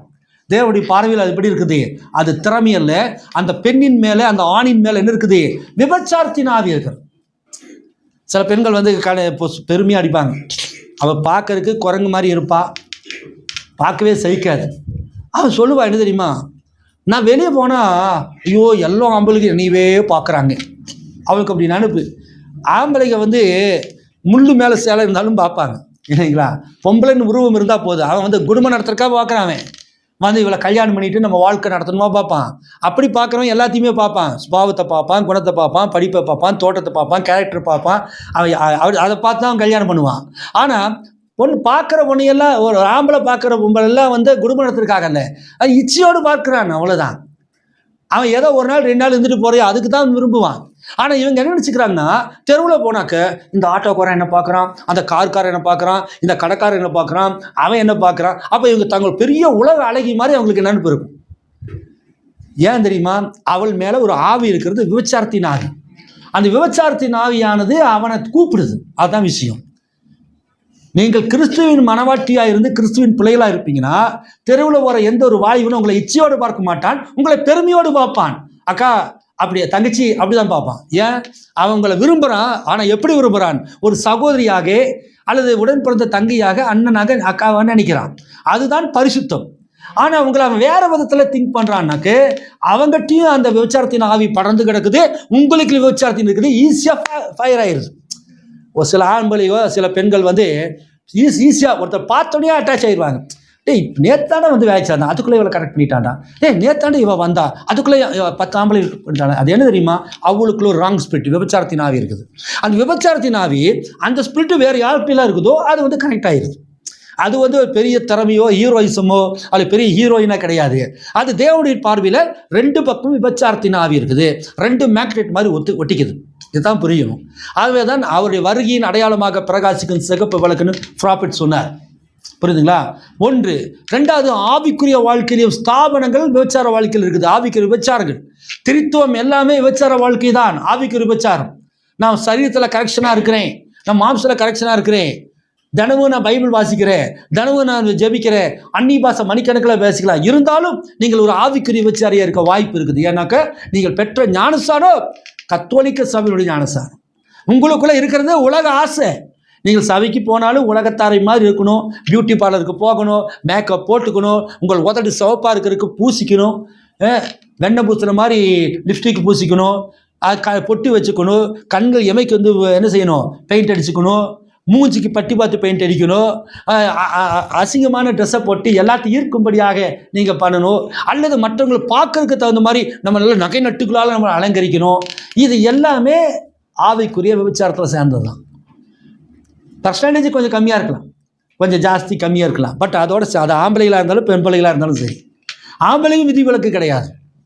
நீங்கள் உலக ஆசை கொண்டவர்களாக, நான் அவன் வச்சிருக்கிற பைக் மாதிரியே நான் வாங்கணும், நான் இந்த பைக் வாங்குறது என்னுடைய அச்சீவ், இந்த கார் வாங்குறது என்னுடைய அச்சீவ் அப்படின்னு கர்த்தருடைய வார்த்தைக்கு விரோதமாக உலக ஆசை உங்களுக்கு வந்தாச்சுன்னா இட் இஸ் ஸ்பிரிச்சுவல் அடல்ட்ரி. அது ஆவிக்குரிய விபச்சாரம். கார் வாங்குறது தப்பு கிடையாது, பைக் வாங்குறது தப்பு கிடையாது. அதுக்காகவே காத்திருந்து, அதுக்காகவே கர்த்தரை மறந்து, அதுக்காக என்ன தப்பு வேணாலும் செஞ்சு, என்ன பொய்னாலும் பேசி ஒன்று வாங்குறீங்க இல்லையா, அது தப்பு. பொய் பேசுறது, கடன்காரங்கிட்ட பொய் பேசுறது, எப்படியாவது பணம் வாங்கணும், வாங்கின பிறகு எப்படியாவது கட்டிக்கலாம். அந்த பொய் வந்து கடன் வாங்குறதுக்காக நீங்கள் கர்த்தரோடு இருந்தாக்க கண்டிப்பாக அந்த பாவத்தை நீங்கள் செய்ய மாட்டீங்க. ஆண்டவர் எனக்கு கொடுக்காட்டியும் பரவாயில்ல. ஒரு நல்ல மனைவி இப்போ புருஷனோட அவனுக்கு வறுமை, அவனுக்கு கொஞ்சம் ரொம்ப கஷ்டம், இன்றைக்கி சாப்பாட்டுக்கு காசு இல்லை, நாளைக்கு கிடைக்கும், ஆனால் இன்றைக்கி சாப்பாட்டு காசு இல்லை, பசி கொள்ளுது. அந்த நேரத்தில் ஒரு ஆம்பளை இன்னொரு ஆம்பளை வரான், வந்தோடனே ஏம்மா நான் உனக்கு எவ்வளோ வேணால் தரேன், இன்றைக்கி புதுசாக பிரியாணி வாங்கிட்டு வந்து தரேன் அப்படின்னு கையை பிடிச்சிருந்தாக்கா ஒத்துக்குவாளா? பட்டினி கிடந்து சாவேன்னு தவிர அவங்ககிட்ட என்ன பண்ண உடன்பட மாட்டான். அவனை அரைஞ்சி துரத்திடுவா, போடா நாயே அப்படின்னு துரத்திடுவா. அதுதான் உண்மையில் பெண் இல்லைங்களா, பத்தினின்னு சொல்கிறோம். சோத்துக்காக, பிரியாணி பொட்டணத்துக்காக, அல்லது ஏதோ ஒரு நகை வாங்கி கொடுத்தான், ஏதோ வாங்கி கொடுத்துட்டான் அப்படிங்கிறக்காக வேண்டி மாறினான்னா அவர் விபச்சாரி. அதுபோல தான் சபையாகிய மனவாட்டியும் எக்காரணத்தை கொண்டும் இந்த சபையில் இந்த வார்த்தை இருக்கும்போது பாடுகள் கஷ்டங்கள் வந்தால் இதில் தான் இருப்பா. கர்த்தர் எனக்கு எப்போ பைக் கொடுக்குறாரோ கொடுக்கட்டும், எப்போ எனக்கு கர்த்தர் வந்து கார் கொடுக்குறாரோ கொடுக்கட்டும், கர்த்தர் எப்படி என் பொண்ணுக்கு மாப்பிள்ளை கொடுக்குறாரோ நான் வெயிட் பண்ணுறேன், என் பையனுக்கு எப்போ கர்த்தர் பொண்ணு கொடுக்குறாரோ கொடுக்கட்டும், என் பையன் எப்போ ரசிக்கப்படுறாரோ ரசிக்கப்படட்டும் அப்படின்ட்டு நீங்கள் காத்திருக்கணும். அதை விட்டுட்டு நீங்கள் குறுக்கு வழி பண்ணி அப்படி பண்ணிக்கலாம் இப்படி பண்ணிக்கலாம், சபையை பார்த்துட்டா இருக்க போகிறாங்க, பாஸ்ட்டுக்கு தெரியவா போகுது அப்படின்னா கர்த்தருடைய கண்கள் உங்கள் மேல் நோக்கமாக இருக்குது. சிசிடிவி கேமரா வச்சிருக்கிறார். பிராபன் சொல்கிறார், நீங்கள் செஞ்ச எல்லா காரியங்களும் நினச்சிப்படுதான், வீடியோ எடுக்கப்படுதா, நியாயத்தீர்ப்பு நாட்கள் அது போட்டு காட்டப்படுமா? எவ்வளோ அவமானமாக இருக்குன்னு நினச்சி பாருங்கள். போட்டு காட்ட எல்லாமே இந்த சிசிடிவி கேமராக்கு நீங்கள் பயப்படுறீங்க இல்லையோ, பரலோகத்தில் ஏஞ்சல்ஸ் எல்லாம் உங்களை கேமரா நினைச்சு வாட்ச் பண்ணிட்டு இருக்கிறாங்க. நீங்கள் செய்கிற அத்தனை அந்தரங்க பாவங்கள் எல்லாமே.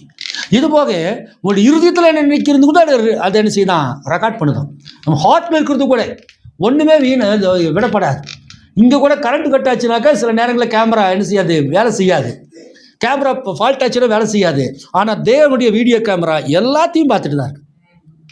நீங்கள் பிஸ்னஸில் என்ன ஃப்ராடுத்தனம் பண்ணுறீங்க, நீங்கள் இன்னொருத்தர்கிட்ட கடன் வாங்கிட்டு அவனை எப்படி ஏமாத்துறீங்க, அல்லது இன்னொரு தொழிலில் நீங்கள் எப்படி ஏமாத்துறீங்க, நீங்கள் வேலை செய்கிற ஓனர்ட்டு நீங்கள் எப்படி ஏமாத்துறீங்க, சாமர்த்தியமாக நீங்கள் நினைக்கலாம். ஆனால் கர்த்தர் பதிவு செய்கிறாரு, ஒரு நாள் இந்த சரீரம் விழுந்துடும் டம்முன்னு. ஹார்ட் அட்டாக்ல சாவிங்க, சைலண்ட் அட்டாக்ல சாவிங்க, ஆக்சிடென்ட்டில் சாவிங்க, அப்படி தூக்கிட்டு இருக்கும்போது சாகலாம். நல்ல சாவாக இருக்கலாம், கெட்ட சாவா, ஏதோ ஒரு கர்மத்தில் செத்துருவீங்க. ஆனால் உங்கள் ஆத்மாவானது தேவனை சந்திக்கும் போது அது நடுங்கும். நீங்கள் செஞ்ச ஒவ்வொன்றும் அது தெரியும். பாஸ்டருக்கு மறைச்சது, சபைக்கு மறைச்சது, பேரண்ட்ஸுக்கு மறைச்சது, அம்மா அப்பாவுக்கு தெரிய மறைச்சது, மற்றவங்களுக்கு தெரியாதுன்னு செஞ்ச மறைச்ச அத்தனை காரியம் என்ன செய்யும், லைவாக அங்கே இருக்கும். தேவனுக்கு முன்பாக நிற்க முடியாது. கொடுமையான ஒரு அக்னியில் நீங்கள் போகக்கூடிய ஒரு சூழ்நிலை. அந்த நேரத்தில் யார் உங்களை காப்பாற்ற முடியாது. ஆகவே தான் தேவன் உலக தோட்டத்துக்கு முன்னாடியே மனவாட்டி முன்குறிச்சிட்டார்.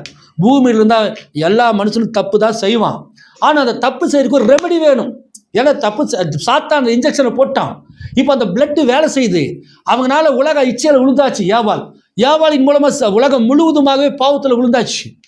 அப்போ என்ன ஆகுது, அப்போ உண்மையிலேயே தேவனுடைய வித்துக்களும் அங்கே இருக்கிறாங்க. தேவனுடைய வித்துக்கள் சரீரம் பெற்றுக்கொண்டதுனால சரீரம் தப்பு செய்யுது, ஆனால் ஆத்மா பாவம் செய்ய மாட்டேங்குது.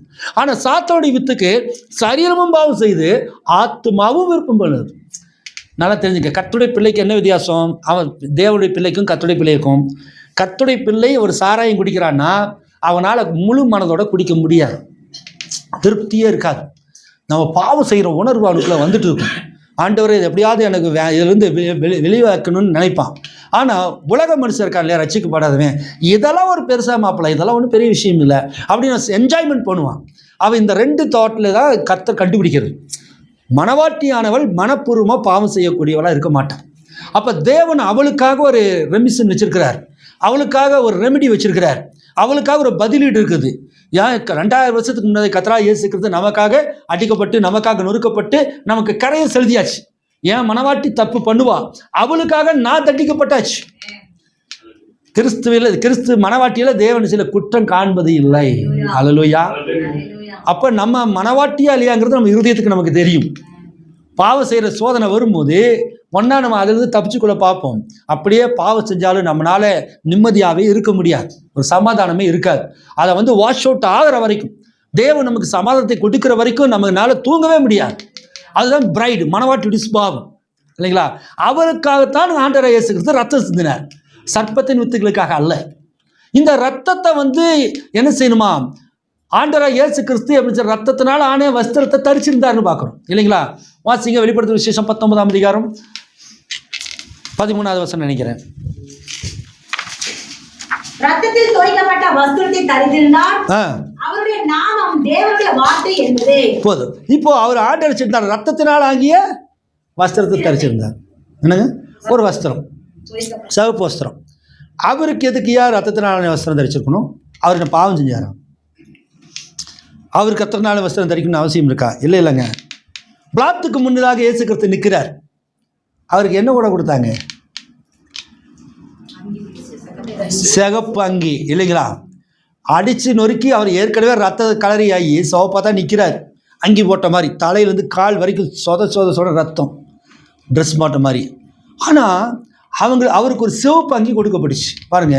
அந்த அங்கி கூட இதோ உங்கள் ராஜா பரிகாசப்படுறார். எல்லாரும் யூதர்கள், பரிசேயர்கள், சதுசேயர்கள், யூத ஜனங்கள், அங்கே இருக்கிற ஆசாரியர்கள், அங்கே இருக்கிற அதிகாரிகள், ரோம சேனைகள் எல்லாமே இயேசு கிறிஸ்துவை புழுவை போல பார்த்து, அது என்னடா நீங்களும் செத்து போகணும்னு எழுப்பினானா இவனே வரமாட்டேங்கிறான், இவனே சிலுவையில் இருக்கிறான், சிலுவையிலேருந்து ஆணி அடிச்சிட்டாச்சு, ஆணி அடிச்சாச்சுனாக்கா அவன் வர முடியுமா? முடியாது. நீ உண்மையிலேயே தீர்க்கதரிசியாக இருந்தால், உண்மையிலேயே நீ தேவனுடைய குமாரனாக இருந்தால் எங்கே நீ வர பார்க்கலாம்?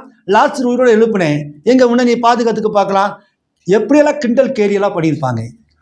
இவனை பற்றி இவங்க அம்மா ஒரு எங்கள் அம்மா ரொம்ப மோசமானவடா, இவங்க யோசேப்புக்கு பிறக்கலடா, அவங்க அம்மா தப்பான விஷயத்துல இவனை பிறந்தாச்சு, அவர் அந்த கேடு அவமானம் இந்த எல்லாமே காரி துப்புனாங்க. எல்லாத்துக்கும் மேலே இன்னொரு விஷயம்னா, இயேசு கிறிஸ்து நிர்வாணமாய் தங்கி கொண்டிருந்தார். ஒரு ஒட்டு துணி கூட கிடையாது. ஒரு மனுஷனுக்கு அதை காட்டில் என்ன கேவலம் இருக்கும்? சாப்பாடு இல்லாமல் இருந்துக்கலாம். பைத்தியக்காரன் கூட என்ன செய்கிறான்? இடுப்புக்கு கீழே ஏதோ ட்ரெஸ்ஸை போட்டிருக்கிறான். ஆனால் இயேசு கிறிஸ்துவை சிலுவை அடிக்கும் போது நிர்வாணமாய் தொங்கினார். அங்கே இருக்கிறவங்க என்னெல்லாம் கேவலமாக பேசியிருப்பாங்க. ஏன்டா இவன் கல்யாணம் பண்ணல, இவன் எதுக்குடா கல்யாணம் பண்ணும், எவ்வளோ கேவலமாக அசிங்கமாக பெண்கள் முன்னாடி எல்லாம் பேசியிருப்பாங்க.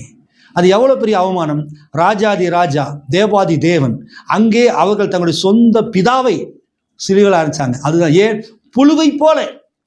ஒரு புழு மிதிச்சா கேட்கறதுக்கு அங்கே ஆள் கிடையாது. ஒரு புழுவை தூக்கி வெயிலில் போட்டால் கேட்குறக்கு ஆள் கிடையாது. புழுவுக்கு அம்மா இருக்குது, அப்பா இருக்குது, குழந்தைக்கு எல்லாமே இருக்குது. ஆனால் அது வாயை திறந்து கேட்குமா, ஏன்டா என்ன தூக்கி போட்டேன், வெயிலாக இருக்குதுடா, அது கேட்க முடியுமா? முடியாது. அற்பமான ஜந்து. இந்த கிரிம்சன் வாம், இந்த புழு சொன்னேன் இல்லையா, அதுக்கு பேர் தௌலா, ஹெப்ரேய வார்த்தையில் தௌலா.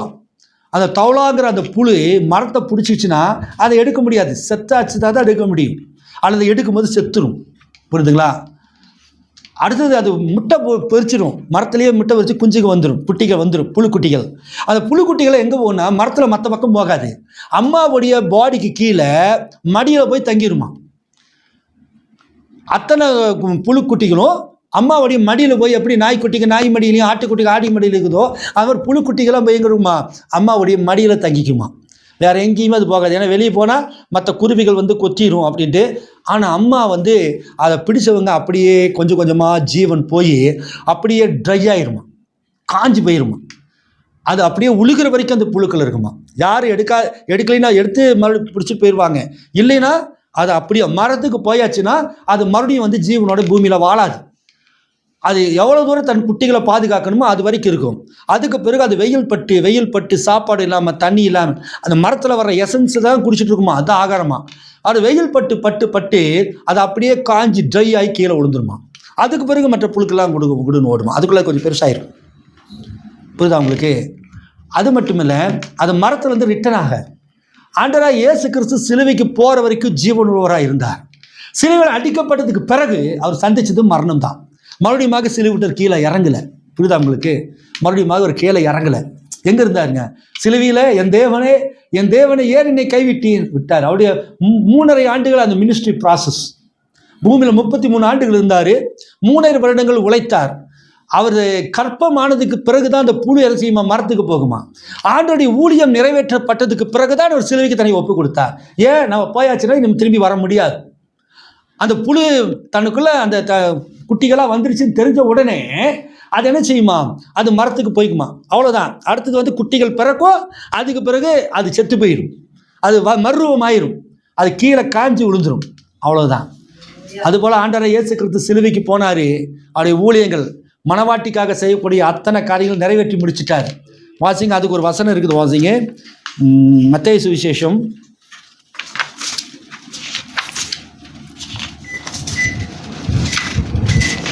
மத்தேயு 23:37 வாசிங்க.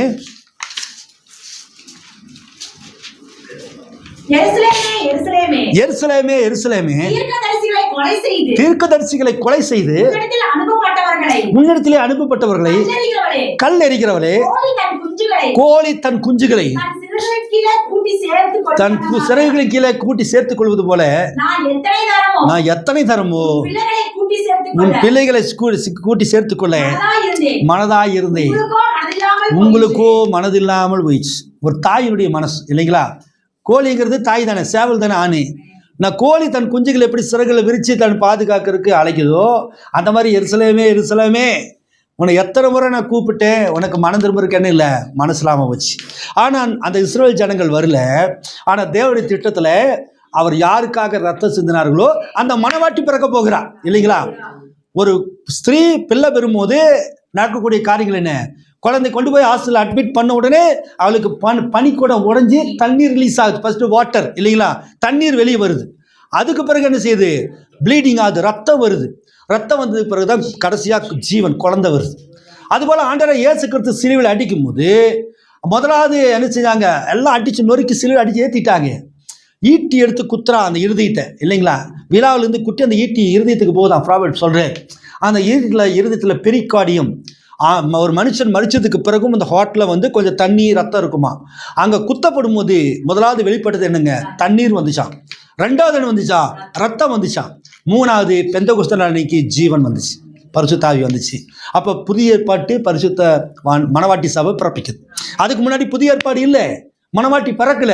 சிலுவையில் தான் ஆண்டவர் ஜீவனை விட்டும்போது இந்த புழு எப்பொழுது மரிக்குதோ அப்போதான் அங்கே குட்டிகள் பிறந்தாச்சுன்னா அவருக்கு மரணம். அப்போ தேவன் தன்னுடைய திட்டத்தை எல்லாம் நிறைவேற்றி அவர் நமக்காக அடிக்கப்பட்டு நமக்காக நொறுக்கப்பட்டு நமக்கு சமாதானம் உண்டு பண்ணும் ஆக்கணியெல்லாம் அவருக்கு வரும்போது தான் தன்னுடைய சந்ததியை பிறப்பிக்கிறார். வாசிங்க ஏசாயா 53:10 வாசிங்க. இங்கிலீஷில் வாசிங்க. ஏசாயா 53:10 in English.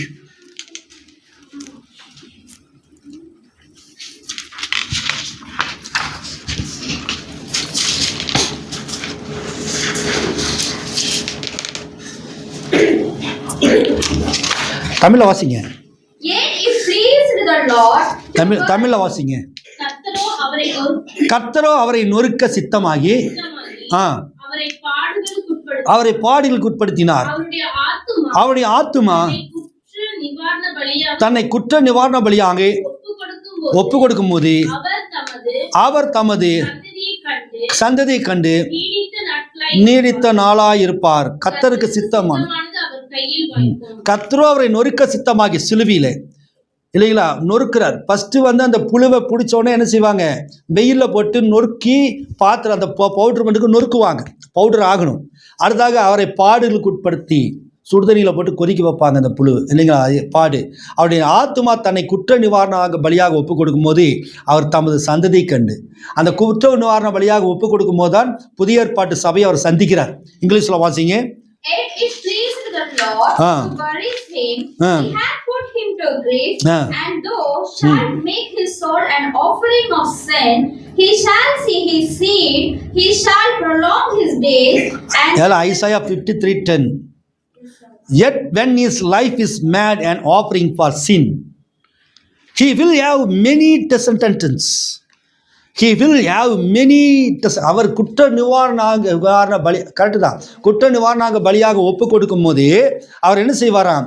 He will have many descendants. அவர் தன்னுடைய சந்ததியை பெற்றுக்கொள்வாராம். தமிழில் அவர் தெளிவாக வராது. இங்கிலீஷில் அவர் எப்போ சிலுவையில் அடிக்கப்பட்டு அது குற்றவாளி மொழியை ஒப்புக் கொடுக்குறாரோ அப்போ தன்னுடைய சந்ததியை பெற்றுக்கொள்வார் இல்லைங்களா. அந்த புழு குட்டி போடும்போது தான் அந்த மரணமும் அந்த பெற்றுக்கொள்ளுதலும் ஒரே சமயத்தில் வருது. ஸோ ஆண்டவராக அதனால தான் தாவீது சொல்கிறான், நானும் ஒரு புழு இல்லைங்களா. அப்போ ஆண்டவர் புழுவாக இருந்தனால தான் ரத்தம் சிவ இட் இஸ் ரெட் வாம், அதாவது கிரிம்சன் வாம், கருஞ்சிகப்பு புழு, வெறும் புழு இல்லை, அது கருஞ்சிகப்பு புழு. அது டவுலா அப்படின்னு சொல்லுவாங்க எபிரேய வார்த்தையில்.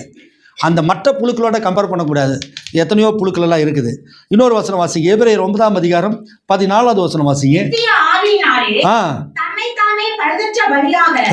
தேவனுக்கு ஒப்பு கொடுத்த கிறிஸ்துவினுடைய இரத்தம் ஜீவனுள்ள தேவனுக்கு ஊழியம் செய்வதற்கு உங்கள் மனசாட்சியை செத்த கிரியைகள் அற சுத்திகரிப்பது எவ்வளவு நிச்சயம். நித்திய ஆவியினாலே தம்மை தாமே பலித்த பலியாக தேவனுக்கு ஒப்பு கொடுத்த கிறிஸ்துவினுடைய ரத்தம், சிவப்பு ரத்தம் ஜீவனுள்ள தேவனுக்கு ஊழியம் செய்வதற்கு உங்கள் மனசாட்சியை செத்த கிரியைகள் அற சுத்திகரிப்பது எவ்வளவு நிச்சயம். அந்த புழு அந்த ட்ரெஸ்ஸை அவ்வளோ சிவப்பாக மாற்றுதுன்னா அந்த புழுடைய எசன்ஸு அப்படின்னா இயேசுடைய ரத்தமானது உங்கள் மேல் தெளிக்கப்படும் போது உங்களை சுத்திகரித்து மனசாட்சியை சுத்திகரிக்குதான். மனசாட்சியை சுத்திகரித்து நம்ம பாவம் செய்யும் போது மனசாட்சி பேசணும், ஐயோ, ஏன்னா உங்கள் மனசாட்சி ரத்தத்தில் மூழ்கடிக்கப்பட்டாதான் அது வரும் இல்லைங்களா. இன்னொரு பாருங்க, இன்னொரு காரியம், கலாத்தியர் 3ஆம் அதிகாரம் 27வது வசனம் வாசிங்க. ஏனெனில் உங்களை கிறிஸ்துவுக்குள்ளாக ஞானஸ்நானம் பெற்றவர்கள் எத்தனை பேரோ அத்தனை பேரும் இப்ப இயேசுவை தரிச்சுக்கணும். அவங்க அந்த சிவப்பு துணி, அந்த புழுவிலிருந்து வந்த அந்த சிவப்பு வர்ணத்துல முக்கி எடுத்து அவங்க ட்ரெஸ் ஆசாரியர் ட்ரெஸ் பண்ணும்போது அதை போட்டாங்க. ஆச்சரிப்பு கூடாரமானது சிவப்பு நூலினால் இளையப்பட்ட துணியினால் மூடப்பட்டுச்சு இல்லைங்களா. பழைய ஏற்பாட்டில் ஆண்டவராக இயேசுக்கு சிவப்பு வர்ணம் கூட உள்ள அங்கி இருந்துச்சு. ஏன் அவ்வளோ விலை? நம்ம யோசேப்பு அவன் பால் குறிந்து எடுத்துகிட்டு போகும்போது அவன் மேலே ஒரு ஆட்டுக்குட்டியுடைய ரத்தம் பூசப்பட்ட அங்கி தான் அவனுக்கு கொடுத்து அனுப்பிச்சாங்க இல்லைங்களா. சிவப்பு அங்கி, புரியுதுங்களா. இயேசு கிறிஸ்து யோசேப்புக்கு அடையாளம் தானே சிவப்பு அங்கி. இப்போ அவருக்கு சிவப்பு அங்கினாக்கு நவப்பு சிவப்பு அங்கி தானே. நவப்பு சிவப்பு அங்கி எதுவாக இருக்கும்? அப்படியே ரத்தமாக இருக்கும். அந்த ரத்தத்தை நம்ம எப்படி பூசிக்கிறோம்? அந்த புழுவிலிருந்து வரக்கூடிய சாயத்தை நம்ம எப்படி பூச முடியும்? பழைய ஏற்பாட்டில் புழுவை நசுக்கி அதை காய வச்சு சுடுதண்ணியில் போட்டு கொதிக்க வச்சு வெள்ளை துணியில் முக்கி எடுத்தால் ரெட் கலரில் மாறிடுது. அப்படின்னா புதிய ஏற்பாட்டில் நம்ம என்ன பண்ண முடியும்? கிறிஸ்துவுக்குள்ளாக ஞானஸ்நானம் பெற்ற நாம் அனைவரும் அவரை, அந்த வார்த்தையை, அந்த அந்த இரத்த துணியை நாம் தரித்து கொண்டோமே. அப்ப இயேசு கிறிஸ்து ஞானஸ்நானம் எடுத்தாலே நம்ம என்ன கிரிம்சன் வாம் ஆயிரும். அவர் ஒருத்தர் மட்டும் புழுவல்ல, நம்மளும் புழுக்கள் தான். அவர் புறானா நம்மளும் புறா, அவர் கழுகுனா நம்மளும் கழுகு தான். அவர் ஆண் கழுகுனா நம்ம பெண் கழுகு, அவர் ஆண் சிங்கம்னா பெண் சிங்கம். அப்படின்னாக்கா அவர் ஒரு புழுனாக்க அநேக புழுக்கள். ஏன்? அவருக்கு இருக்கிற அந்த ஜீவன், அந்த ரத்தம் நம்ம மேலே பூசப்பட்டிருக்கிறது. யூ ஆர் ஏ கிறிஸ்டியன், நீங்கள் கிறிஸ்தவர்கள் அப்படிங்கிற அடையாளம் நமக்கு காண்பிக்குது இல்லைங்களா. இன்னொரு வசனம் கூட வாசிங்க, எபிரேயர் 9:14 வாசிச்சிட்டிங்க இல்லையா. 1 பேதுரு 1ஆம் அதிகாரம் 10வது வசனம் வாசிங்க. இன்னொருத்தர் 1 பேதுரு 1:11 வாசிங்க. 1 பேதுரு 1ஆம் அதிகாரம் 10. உங்களுக்கு உண்டான கிருபையை குறித்து தீர்க்க தரிசனம் சொன்ன தீர்க்கதரிசிகள் இந்த ரட்சிப்பை குறித்து கல்தாய் ஆராய்ந்து பரிசோதனை பண்ணினார்கள். இந்த கிருபை ரத்தத்தில் என்ன இருக்குது நமக்கு? நீங்கள் எவ்வளோ பெரிய பாவியாக இருந்தாலும் உங்களுக்கு அந்த ரத்த வஸ்திரம் போட்டாச்சுனாக்க கிருபை வந்தாச்சு. நீங்கள் என்னை தெரிந்து கொள்ளவில்லை, நான் உங்களை தெரிந்து கொண்டேன் இல்லைங்களா. இன்னொன்று வாசி நம்ம போவோம். சகரியா 3ஆம் அதிகாரம் 3வது வசனம் வாசிங்க, அதுக்கு விளக்கம் கொடுக்குறேன். சகரியா 3:3. யோசுவாவெனில் அழுக்கு வஸ்திரம் தரித்தவனாய் தூதனுக்கு முன்பாக நின்றிருந்தான். வாசிங்க. அவர் தமது முன்பாக நிற்கிறவர்களை நோக்கி மேல் இருக்கிற அழுக்கு வஸ்திரங்களை களைந்து போடுங்கள் என்றார். பின்பு அவனை நோக்கி, பார், நான் உன் அக்கிரமத்தை உன்னிலிருந்து நீங்க செய்து உனக்கு சிறந்த வஸ்திரங்களை தரிப்பித்தேன் என்றார். இப்போ சகரியா இந்த வாசிக்கும் போது இந்த யோசுவா யார்? இந்த யோசுவா யாரு? இந்த யோசுவா யாருங்க? ஒரு ஆசாரியன். மோசே கூட இந்த யோசுவா இல்லை. இந்த யோசுவா குறித்து பார்க்கும்போது சகரியா சொல்றாரு, அவன் எப்படி இருந்தானா, ஒரு பாஸ்டர் பிரிஸ்ட், அவன் எப்படி இருந்தானா, அழுக்கு வஸ்திரம் தரிச்சிருக்கிறான். ஆனா ஆண்டவர் சொல்ற, தூணுக்கு முன்பாக நின்றான். ஆண்டவர் சொல்றாரு, அவனுக்கு என்ன செய்யுங்க, அதை கழட்டிட்டு என்ன வஸ்திரம், சிறந்த வஸ்திரம், நல்ல நியூவா ஒரு புது ட்ரெஸ்ஸை கொடுங்கயா, பழசெல்லாம் கழிச்சிருங்க. யோசுவா மணவாட்டிக்கு இந்த யோசுவா ஆசாரி. நம்ம தேவனுக்கு முன்பாக ஆசாரியர்களாக நம்ம இருக்கிறோம். நம்ம ஒரு காலத்தில் பாவத்தில் இருந்தோ, ஸ்தாபனங்களில் இருந்தோ, உலகத்தில் இருந்தோ, இயேசு கிறிஸ்து நாமத்தில் ஞானஸ்நானம் பெறுவதற்கு முன்பதாக உலகத்தாரை போல நம்ம அழுக்கு வஸ்திரம் தரித்து நம்ம மனவாட்டியா இருந்தாலும் தேவனுக்கு தெரியும். யோசுவா ஆசாரிங்கிறது தேவனுக்கு தெரியும், அந்த தூதனுக்கு தெரியும். ஆனால் அவன் போட்டிருக்கிற ட்ரெஸ் வந்து அழுக்கு ட்ரெஸ்ஸு, பிச்சைக்கார மாதிரி இருக்கிறான், துவைக்காத ட்ரெஸ், நாற்றம் பிடிச்ச ட்ரெஸ்ஸு. ஆனால் கர்த்தர் செய்கிறாரு, ஒரு புதிய வஸ்திரத்தை கொடுக்கிறார். மனவாட்டி, முன்குறிக்கப்பட்ட மனவாட்டி ஒன்று ரட்சிக்கப்படுறதுக்கு முன்னதாக ஸ்தாபனங்களில் இருந்தபோது, உலகத்தில் இருந்தபோது, வேறு மார்க்கத்தில் மதத்தில் இருந்தபோது நீங்கள் அழுக்கு வஸ்திரம் தரிச்சிருந்தீங்க, உலகத்தோடு பாவம் என்கிற அழுக்கு வஸ்திரத்தை. ஆனால் இயேசு கிறிஸ்து நாமத்தில் ஞானஸ்நானம் பெற்றதுக்கு பிறகு உங்களுக்கு கொடுக்கப்படுகிற வஸ்திரம் ஒரு சிறந்த வஸ்திரம். அதுதான் 7 முத்திரைகளின் வெளிப்பாடு. அல்லேலூயா. 7 முத்திரைகளின் வெளிப்பாடு ரெபெக்காளுக்கு எப்படி இந்த எலியேசர் மூலமாக ஈசாக்குடைய அந்த அங்கி கொடுக்குறான் இல்லையா, போய் ரெபெக்காளுக்கு போய் இந்த வஸ்திரத்தை கொடுங்க. அதில் 7 வர்ணங்கள் இருந்துச்சு. அந்த 7 வர்ணங்களும் உள்ள அந்த அங்கி அது ரெபெக்காளுக்கு போட்டால் ஃபிட்டாக இருக்கணும். ரொம்ப லூஸாகவும் இருக்கக்கூடாது, ரொம்ப டைட்டாகவும் இருக்கக்கூடாது, ஹைட்டு கம்மியாலாம் இருக்கக்கூடாது, சரியாக அளவெடுத்து தைச்ச மாதிரி இருக்கணும்.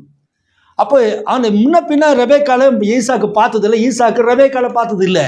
ஆனாலும் ஒரு உணர்வு, ஒரு வெளிப்படுத்தலின் மூலமாக எனக்கு மனைவியாக வரப்போகிற ரெபெக்கா இப்படி தான் இருப்பா அப்படின்னு ஒரு ட்ரெஸ்ஸை தைச்சி அனுப்புகிறார்.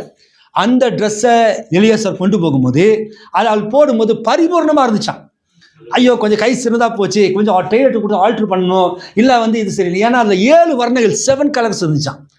ஏன்னா யூதர்களுடைய பழக்கம் அது 7 வர்ணங்கள் கொண்டது அந்த வஸ்திரத்தை கொடுக்கறது. அது கரெக்டாக இருந்துச்சான். திருக்கதரிசி ஒரு எலியேசராக இருக்கும்போது பெலமுள்ள தூதன் அந்த முத்திரையில் உடைத்து அந்த பெலமுள்ள தூதன் இறங்கும் இந்த வருகை நேரத்தில் ஏற்கனவே பூமியில் 7ஆம் தூதன் இருக்கிறான் என்பதை நினைவு கூறுங்கள், இல்லைங்களா? இந்த 7ஆம் தூதன் சீல் இருக்குது, 7 சீல் இருக்குது. நான் சொல்றது, இந்த 7ஆம் தூதன் பெலமுள்ள தூதன் கரத்தில் இருக்கிற அந்த புஸ்தகத்தை வாங்கி அது மனவாட்டிக்கு கொடுக்குறான். இதுக்கு இடையில வேற எந்த தூதனும் அது வரானோ, பலமுள்ள தூதனுக்கும் 7ஆம் தூதனுக்கு இடையில எந்த தூதனும் இல்லை. 7ஆம் தூதனுக்கு பிறகும் எந்த தூதனும் இல்லை. இந்த பலமுள்ள தூதன் கரத்திலிருந்து அந்த புஸ்தகத்தை வாங்கி அந்த புஸ்தகத்தை மனவாட்டிக்கு கொடுக்குறான். யாரு? பிரணாம் கொடுக்குறாரு. அப்போ பிரணாமுக்கு பிரைடுக்கு இடையில எந்த ஏஞ்சலும் கிடையாது. பிரணாமுடைய ஊழியத்துக்கு பிறகு இடையில எந்த தூதனுடைய ஊழியமும் கிடையாது. டைரக்டா மனவாட்டிக்கு கொடுக்குறார். பிரணாமுக்கு 7ஆம் முத்திரையை கொடுத்துட்டு போயிட்டாரு. அந்த முத்திரை யாரால் உடைக்கப்பட்டது? அது தேவனால் உடைக்கப்பட்டது. எந்த தேவனாலே? இயேசு கிறிஸ்துவால. அவர் அடிக்கப்பட்ட வண்ணமாய் இருக்கிற ஆட்டுக்குட்டி. அவர் தான் நமக்காக ரத்தம் சிந்தினார், அவர் தான் நமக்காக சிலுவை சுமந்தார், நம்முடைய பாவங்கள் அவர் மேல் வைக்கப்பட்டது. அவர் நமக்காக அடிக்கப்பட்டார், நமக்காக நொறுக்கப்பட்டார், நமக்காக சமாதானம் உண்டு பண்ணுமாக்கி அவர் மேல சுமத்தப்பட்டது. இந்த பழைய ஏற்பாட்டு நாட்களில் நீங்க கவனிச்சிங்கனாக்கு ஒரு ஆட்டை அடித்து அந்த சிவப்பு ரத்தத்தை எடுத்து எத்தனை முறை தெளிப்பாங்க? 7 முறை தெளிப்பான். ஆசாரி என்ன செய்வான்? அதை ஒரு ஈசோப்பில் தொட்டு 7 முறை தெளிப்பான் ஆசாரிப்பு கூடாரத்தில். அதே போல முதல் சபையின் காலத்தில், முதலாம் சபை இயேசு கிறிஸ்து ரத்தம் சிந்தினதுக்கு பிறகு பரிசுத்தாவியானவர் 7 சபையின் காலங்களிலே 7 முறை ரத்தத்தை தெளிச்சார். அல்லேலூயா. 8ஆம் சபை காலம் இல்லை, 8 தூதர்கள் கிடையாது, 8வது செய்தியாளர் யாருமே கிடையாது, 7 செய்தியாளர்கள். முதலாவது சபையின் காலத்தில் பவுல் அதை தெளிக்கிறார். ஆனால் பரிசுத்தாவியானவர் அவருக்குள்ள இருந்து தெளிக்கிறார். 2ஆவது சபையின் காலத்தில் இர்மியாஸ் அதை தெளிக்கிறார். அவருக்குள்ள இருந்தது பரிசுத்தாவி. இப்படியாக 7 சபையின் காலங்களாக 7 தூதர் பிரணாம் முறைக்குமாக. பிரணாமுக்கு பிறகு 8வது முறை தெளிக்க வேண்டிய அவசியம் இல்லை. ஏன்னா 7 முறை தான் தெளிக்க வேண்டும். 7 தூதர்கள் தான் இருக்க வேண்டும், 7 செய்தியாளர்கள் தான் இருக்க முடியும். அதுக்கு பிறகு ஒரு செய்தியாளனோ, அதுக்கு பிறகு 8வது முறை நான் தெளிக்கிறேன் அப்படின்னாக்க அது அந்தி கிறிஸ்துவோடைய ஆவி, இல்லைங்களா? வாசிங்க 1 பேதுரு 1ஆம் அதிகாரம் 11வது வசனம் வாசிங்க. 1 பேதுரு. தங்களில் உள்ள கிறிஸ்துவின் ஆவியானவர் கிறிஸ்துவுக்கு உண்டான பாடுகளையும் அவருக்கு பின்வரும் மகிமைகளையும் முன் அறிவித்த போது இந்த காலத்தை குறித்தார் என்பதை, அந்த காலத்தின் விசேஷம் இன்னது என்பதையும் ஆராய்ந்தார்கள். அப்ப எப்படி ஆராய்ஞ்சாங்களாமா? அவங்களுக்குள்ள யார் இருந்தாங்களாம்? தங்களுக்குள் இருந்த தங்களுக்குள்னாக்க பழைய ஏற்பாட்டு பரிசுத்தவான்களை பற்றி பேசிட்டு வரார் பேதுரு இல்லைங்களா? அப்போ பழைய ஏற்பாட்டில் அந்த தீர்க்கதரிசிகளுக்குள்ள யார் இருந்தா? பரிசுத்த ஆவியானவர். தங்களுக்குள் இருந்த ஆவியானவர், அது வாசிங்க அப்படியே. பழைய ஏற்பாட்டிலே கிறிஸ்து வந்துட்டார். தங்களில் கிறிஸ்துவின் ஆவியானவர் கிறிஸ்துவுக்கு உண்டாகும் பாடுகளையும் அவைகளுக்கு பின்வரும் மகிமைகளையும் முன் அறிவித்த போது இந்த காலத்தை குறித்தார் என்று பழைய ஏற்பாட்டில் இருக்கிற அத்தனை தீர்க்கதரிசிகளும் இயேசு கிறிஸ்துவை பற்றும் அவருக்கு வர பாடுகளை குறித்து என்ன செஞ்சாங்களா? முன்னறிவித்தார்கள். எப்படி? கிறிஸ்துவின் ஆவி அவர்களுக்குள் இருந்தது. பேதுரு சொல்றார் இல்லைங்களா? அப்ப தாவீதுக்குள்ள இருக்கிற அந்த ஆவிதான் 22ஆம் அதிகாரம் ஏசாயாவா சங்கீதம் 22 இல்லை சொல்லுது, என் தேவனை ஏனை கைவிட்டீர். அது யாரு? இயேசு கிறிஸ்து. அந்த வசனம் முழுவதும் இயேசு கிறிஸ்து தான் பேசுறார். நானோ ஒரு புழு. சொன்னது யாரு? இயேசு கிறிஸ்து. ஒரு புழுவுல தேவன் எவ்வளவு ரகசியங்களை வச்சிருக்காரு பாருங்க. சாதாரண ஒரு பாம் இல்லை, ஒரு சின்ன புழு தான். அந்த யாராலுமே மதிக்கப்பட முடியாது, யாராலுமே அது கண்டுக்க மாட்டாங்க. இயேசு கிறிஸ்து சொல்றேன், ஒரு புழுதாயா, நான் தான் சொந்தமானதில் வேணா ராஜாதி ராஜா, சர்வத்துக்கு மேலான தேவன் பூமியில் வரும்போது செருப்புல போட்டு மிதிச்சாங்க. புழுவை யாரும் கண்டுக்க மாட்டாங்க, அசட்டை பண்ணுவாங்க. ஆனா அந்த புழுவுல தான் சிவப்பு வர்ணத்தை ஆசர் கூடாரத்தின் மேல இருந்துச்சு, வஸ்திரமா தைச்சு போட்டாங்க. இன்னைக்கும் அதே இயேசு கிறிஸ்தான் நசுக்கப்பட்ட கிறிஸ்துவாக முதலாம் சபையினருக்கு முன்னதாக கல்வாரி சிலுவையில் நசுக்கப்பட்டார். அந்த ரத்தமானது 7 சபையின் காலங்களாக பாய்ந்து ஓடியது. முதலாம் சபையின் காலத்துக்கு அது வஸ்திரத்தை கொடுத்துச்சு, 2ஆம் சபையின் காலத்தில் வஸ்திரத்தை கொடுச்சு, 3 அப்படியாக 7ஆம் சபையின் காலம் வரும்போது ஒரு பரிபூர்ணமான வஸ்திரம். இதுக்கு பிறகு காஸ்ட்லி ட்ரெஸ் கிடையாது.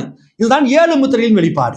அந்த முத்திரைகள் உடைக்கப்பட்டால் தான் மணவாட்டி யாரு, அவளுடைய பேர் என்ன, ராப்சர் எப்போ நடக்கும், புதிய நாமம் என்னங்கிற அந்த ரகசியமே 7 சீல்ல தான் இருக்குது.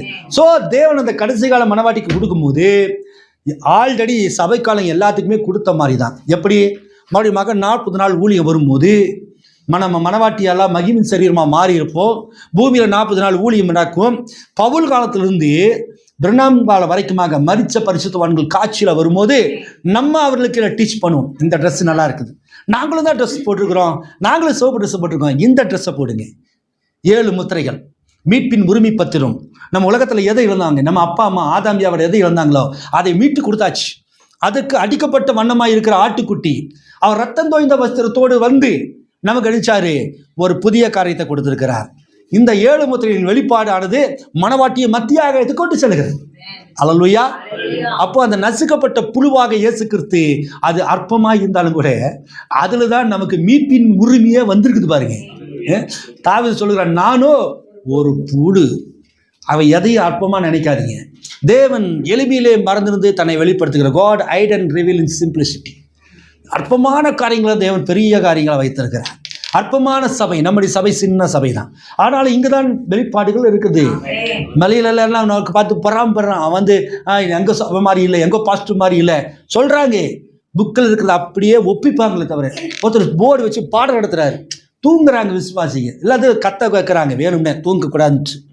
ஆனால் நம்மள ஒவ்வொரு வாரங்களிலும் ஒவ்வொரு வசனத்தை அப்படி புடமிட்டு கொடுக்குறோம் இல்லைங்களா? இதை நம்ம பெருமையாக சொல்லலை, இது ஆவிக்குறி பெருமை. கர்த்தர் இந்த எளிமையான கூடாரத்தின் மத்தியிலே, எளிமையான ஊழியக்காரர் மத்தியில் வெளிப்படுகிறார். பெத்லகேம் எப்படி ஒரு எளிமையானதாக இருந்ததோ அதே மாதிரி இந்த கூடாரமானது எளிமையானது. ஆனால் உலகெங்கும் இந்த செய்தி கொண்டு போவார், எல்லா பக்கமும் அது போகுது. கேட்குறவங்கெல்லாம் பிரதர் இந்த செய்தியை நாங்கள் கேட்டதே இல்லை, இந்த மாதிரி நாங்கள் பேசுறதே இல்லை, எத்தனை என் டைம் பாஸ்ட் மெசேஜ் எல்லாம் நாங்கள் கேட்டிருக்கிறோம், ஆனால் இந்த மாதிரி நாங்கள் கேட்டதில்லை. அதுக்காக 3 காரியத்தில் கவனமாக இருக்கணும். பெண், பொருள், பொண்ணு, புகழ், பணம். அப்போ எல்லாம் சொல்கிறாங்க கட்டி எனக்கு மண்டக்கரும்பு வந்துருச்சுன்னு வச்சுங்களேன், விழுந்துருவேன். பெண் விஷயத்தில் கவனமாக இருக்கலாம், பண விஷயத்தில் கவனமாக இருக்கலாம், ஆனால் இந்த ஃபேம் இருக்குது பாருங்கள், போதை, அது ஏற ஏற நம்ம என்ன பண்ணுறதுனே தெரியாது. புகழ்றவனு இருப்பான். அதனால தான் தேவன் எனக்கு 2 ஆளுகளை வச்சுருக்காரு. 10 பேர் என்னை புகழும் போது 10 பேர் என்னை அசிங்கப்படுத்துவான். நேற்று ஒருத்தன் சாவிட்டில் உட்காந்தும் போது என்னுடைய பழைய ஒரு சகோதரி, அந்த ஆளுக்கு 2 கண்ணு தெரியாது. நாங்களே சாப்பாட்டுக்கெல்லாம் சொல்லி அந்த வீட்டுக்கு வருவார், அவருக்கு காஃபி டீ எல்லாம் கொடுப்போம், சாப்பாடெல்லாம் கொடுப்போம். ஆனால் அவர் வேற ஒரு சபை சேர்ந்தவர். அப்போ அவர் என்னிடத்துல ஒரு காரியத்தை கேட்டார். அவர் அதாவது நம்ம வீட்டு சாப்பாடு சாப்பிட்ற வரைக்கும் அவங்களுக்கு எந்த உணர்வும் வராது. ஆனால் உப்பு சாப்பிட்டோன்னா அவங்களுக்கு உணர்ச்சி சுரணையெல்லாம் வந்துடும். அவர் சொல்கிறாரு, நீங்கள் இவ்வளோ விஷயங்கள்லாம் பேசுகிறீங்க, ஏன் தேவங்களை கஷ்டப்படுத்திட்டு நான் சொல்கிறது 20 வருஷத்துக்கு முன்னாடி சொல்கிறேன். இவ்வளோ கஷ்டப்பட்டுருக்கிறீங்க, தேவன் உங்கள்கிட்ட இல்லை, அதனால நீங்கள் பிச்சைக்காரராக இருக்கிறீங்க, தகாத வார்த்தைகள்லாம் பேசினார். நான் சொன்னேன், உங்களுடைய ஊழியக்காரர் எப்படி இருக்கிறாரு? அவருக்கு என்ன நல்ல ஆசீர்வாதமாக இருக்கிறாரு, அவர் கார் வச்சுருக்காரு, சொந்த வீடு இருக்குது, சபையில் ஆட்கள் நிறையா இருக்கிறாங்க அப்படின்னு சொன்னார். நான் சொன்னேன், அவருக்கு எத்தனை பிள்ளைங்க? 2 பசங்க. 2 பசங்களில் முதல் பையனுக்கு கால் இருக்கா, சப்பான், அவருக்கு நடக்க முடியாது. நம்ம தப்பாக சொல்லலை, நான் அது தேவனுடைய படைப்பு, நம்ம சொல்கிற கொண்டு இல்லை. ஆனால் இவனுக்கு புரியணும் இல்லையா? அப்போ நான் சொன்னேன், உங்களுடைய ஊழியக்காரருக்கு எல்லாமே உண்டு, ஆனால் ஊழியக்காரருடைய மகன் ஏன் நடக்காமல் இருக்கிறான்? அப்போ கர்த்தர் வச்சுருக்காரு, அவனுக்கு ஒரு மைனஸ் பாயிண்ட் வச்சுருக்கிறார். என்னுடைய வறுமை நாளைக்கு மாறும், எனக்கு நிறைய சபை ஆத்மாக்கள் வருவாங்க, என் ஊழியம் டெவலப் ஆகும், நான் பணக்காரன் ஆவேன், கார் பங்களாலாம் எனக்கு வரும். ஆனால் என் குழந்தைங்க 2 எப்படி இருக்குது? முத்துக்கள் மாதிரி பிறந்திருக்குது. அதுக்கு என்ன சொல்கிறதுன்னு உடனே அவருக்கு முகம் கோபமாகி டென்ஷன் ஆகி போயிட்டார். அவர் இந்த சாவுக்கு வந்திருந்தார், அந்த எரிச்சலையே இருந்தார். அவர் அந்த சபை பாஸ்டர் நமக்கு எதிரான ஆள், அவங்க வருகையை விசுவாசிப்பதில்லை. மற்றதுக்கு மச்சான் நமக்கு எதிரி இல்லைங்க, அவன் என்ன சொன்னானே தெரியாது. வெளியில் உட்காந்து பேசிட்டு இருக்கும்போது நான் பழைய ஞாபகத்தில் கூப்பிட்டேன், பிரதர் அப்படின்னு சொல்லி பேரை சொல்லி கூப்பிட்டேன். தெரியாத மாதிரி இருந்தார், ஏன்னா அவர் 2 கண்ணும் தெரியாது இருந்தார். கொஞ்ச நேரம் கழிச்சு பேசுகிறாரு, தெரியும், உங்களை தெரியும், நீங்கள் உலகமாக ஃப்ராடு அப்படின்னு. அத்தனை பேர் உட்காந்துருக்குறாங்க, நீங்கள் இல்லை என்ன ஊரை ஏமாத்துற ஆள் தானே தெரியும் அப்படின்னா. அத்தனை பேர் இருக்கிறாங்க சாவில், புது ஆளுங்க, இந்துக்கள் எல்லாம் இருக்கிறாங்க சொல்கிறான். ஆனால் கோவப்படலை, ஏன்னா அவனுக்கு மாம்சத்துலேயும் கண்ணு இல்லை, ஆவிலையும் கண்ணு இல்லை. அவர்கிட்ட என்ன சொல்ல முடியும்? அப்படி மீறி பேச சண்டை வரும், இன்னும் கவனம் வரும், பிரதர் சாவு வீடு அப்புறம் பார்த்துக்கலாம் அப்படின்ட்டு. அப்போ பாருங்கள், 10 பேர் நம்மளை புகழ்கிறான், ஐயோ இடிமழக்க செய்தி பயங்கரையா, வெளிநாடுலாம் போகிறோம் வரும். ஆனால் தேவன் ஒரு சில ஆளுகளை அது மண்டையில் அடிக்கிறதுக்கும் 10 பேர் வச்சிருக்கிறார் இல்லைங்களா? என்னை நான் உயர்த்தி கொள்ளாதபடிக்கு, உன்னை அசிக்கப்படுறதுக்கும் 10 பேர் இருக்கிறான், உன்னை உயர்த்திற்கும் 10 பேர் இருக்கிறாங்க. இயேசுடைய ஊழியத்தில் இயேசுவை தாங்குவதற்கு அநேக ஊழியர்கள், அநேக விருது இருந்தாங்க, சிஸ்டர்ஸுகள். பைபிள் சொல்லுது, தங்களுடைய ஆஸ்திகளினாலே, பெண்கள் தங்களுடைய ஆஸ்திகளினாலே என்ன செஞ்சாங்களாம்? இயேசுவுக்கு ஊழியம் செய்தார்கள். தன்னுடைய காசு பணம் அவங்க சம்பாதிக்கிறதெல்லாம் கொண்டு வந்து கொடுத்தாங்களாம். யாருக்கு? இயேசுக்கு. அதே மாதிரி அநேக சகோதரர்கள் அவருக்கு இயேசுக்கு இருந்தாங்களாம். ஆனால் அந்த தேசம் முழுவதும் மெஜாரிட்டி இயேசுவை நிந்திப்பதிலும் அவமதிக்கிறதையும் கேவலப்படுத்தலையும், ஏதாவது குறை கிடைக்காதா, அப்படி ஊழியரை டேமேஜ் பண்ண முடியாதா, கடைசி வரைக்கும் இருந்தது. அப்போது பெருமை என்பது எனக்கூடாது, வரக்கூடாது என்பதற்காக தேவன் நமக்கு அப்படி சில பாயிண்ட்டுகளை வைக்கிறார். உங்களுடைய வாழ்க்கையிலே பிரச்சனைகள் வருதுன்னா, உங்களை ஏதாவது நீங்கள் தப்பில் விழுதக்கூடாதுன்னு கர்த்தர் அங்கே செக்கு வைக்கிறார். உங்களுக்கு சில இடத்துல நினைச்ச இடத்துல பணம் கிடைக்கலினாக்க அது ஒரு காரியம், அந்த பணம் வந்தால் நீங்கள் எதாவது பாவத்தில் விழுந்துருவீங்கட்டு அது செக்கு வைக்கிறார். நீங்கள் நினைச்சத உடனே நடக்கலைன்னா அது தேவன் மேலே கோவப்படக்கூடாது, ஒரு நல்ல விஷயத்துக்காக தேவன் வைக்கிறார். ஒரு இடத்துக்கு நீங்கள் போகிறீங்கன்னா, குறிப்பிட்ட இடத்துல பஸ் வரல, கார் கிடைக்கல, பைக் கிடைக்கலன்னா, அப்போ ஏதோ ஒரு ஆபத்துலேருந்து உங்களை காப்பாற்றுறார். 10 பேர் புகழும் போது எப்படி சந்தோஷப்படுறீங்களோ, 10 பேர் இகழும் போது நம்ம மூக்கு சிந்தி அழுகக்கூடாது. 10 பேர் ஐயோ பிரதர் அழகாக இருக்கீங்க, சிஸ்டர் அழகாக இருக்கிறீங்க, நீங்கள் அப்படி இருக்கிறீங்க, உங்களை மாதிரி நான் இல்லை, புகழும் போது சந்தோஷம் வருது. ஒரு சிலர் நல்லா நினைச்சுவாங்க, ஏன் மூஞ்சி வாடி இருக்குது, ஏன் இப்படி இருக்கிற, சோறு திங்கலையா, ஏன் இப்படி இருக்கிற, வேணும்னே சொல்லுவாங்க. அப்போ அதை பேலன்ஸ் பண்ணணும், அதுக்காக வருத்தப்படக்கூடாது. என்ன நிறைய பேர் அப்படி தான் சொல்லுவாங்க, அப்படி இருக்கீங்க புகழுவான், ஒருத்தன் வருவான், என்னையா இப்படி இருக்கிற அப்படிமா. அப்போ நான் அதுக்காக அப்படித்தான் தேவனை வச்சிருக்காரு, அப்படி தான் இருப்பேன், அவ்வளோதான். ஏன் அவனுக்கு சொல்லி இல்லை நான் அழகாக இருக்கிறேன், எதுக்கு அவங்கள்ட்ட சொல்லிட்டு தேவன் அதை வைத்து இருக்கிறார். நம்மை நாமே உயர்த்தி கொள்ளாதபடிக்கு அதை குட்டும் தேவனுடைய தூதனாக இருக்குது இல்லைங்களா? பவுலுக்கு அப்படி வச்சாரு செக்கு, தாவீதுக்கு வச்சாரு, இயேசுக்கு வச்சாரு, பிரணாமுக்கு வச்சாரு, மணவாட்டிக்கு தேவன் வைத்திருப்பார். அல்லேலூயா.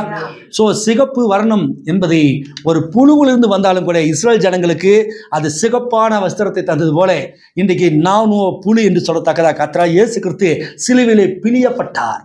ஆடி சிலுவையில் அந்த புழு அப்படியாக ட்ரை ஆகி, இங்கிலீஷில் பைபிளில் இருக்குது, அந்த ட்ரை ஆகி நிச்சயமா சங்கீதத்தை சொல்கிறார், நானும் சிலுவையில் உலர்ந்து போனேன், காய்ந்து போனேன்னு வசனமெல்லாம் இருக்குது. அந்த புழு எப்படி உலர்ந்து காய்ஞ்சு போகுதோ, இயேசு கிறிஸ்துவும் காய்ந்து மரித்தார் இல்லைங்களா? ஆனால் 3ஆம் நாள் உயிர்த்தார். அல்லேலூயா. அவருடைய பிளட்டு தான், அந்த புழுவிலிருந்து வந்த பிளட்டு அவர்களுக்கு செவப்பு வஸ்திரத்தை கொடுத்துச்சு. இயேசு கிறிஸ்துவிலிருந்து அந்த விலையேற பெற்ற ரத்தம் நமக்கு பரிசுத்தமான 7 முத்திரைகள்ங்கிறதான வஸ்திரமாக தேவன் கடைசி நாட்களில் கொடுத்திருக்கிறார். அல்லேலூயா. எழுந்து நிற்போம் பெரியமானவர்களை. கர்த்தர் நம்மளை ஆசீர்வதிப்பாராக. தனிமையான வேலையில கூட தேவனின் ஆலயமே என்ற பாடலை பாடுவோம். மொபைல் இருந்து எடுத்தாங்க. அல்லேலூயா. கர்த்தர் மட்டுமாய் நம்மோடு பேசினார். ஆராதனை நாயகன் நீரே, ஆராதனை வேந்தனும் நீரே.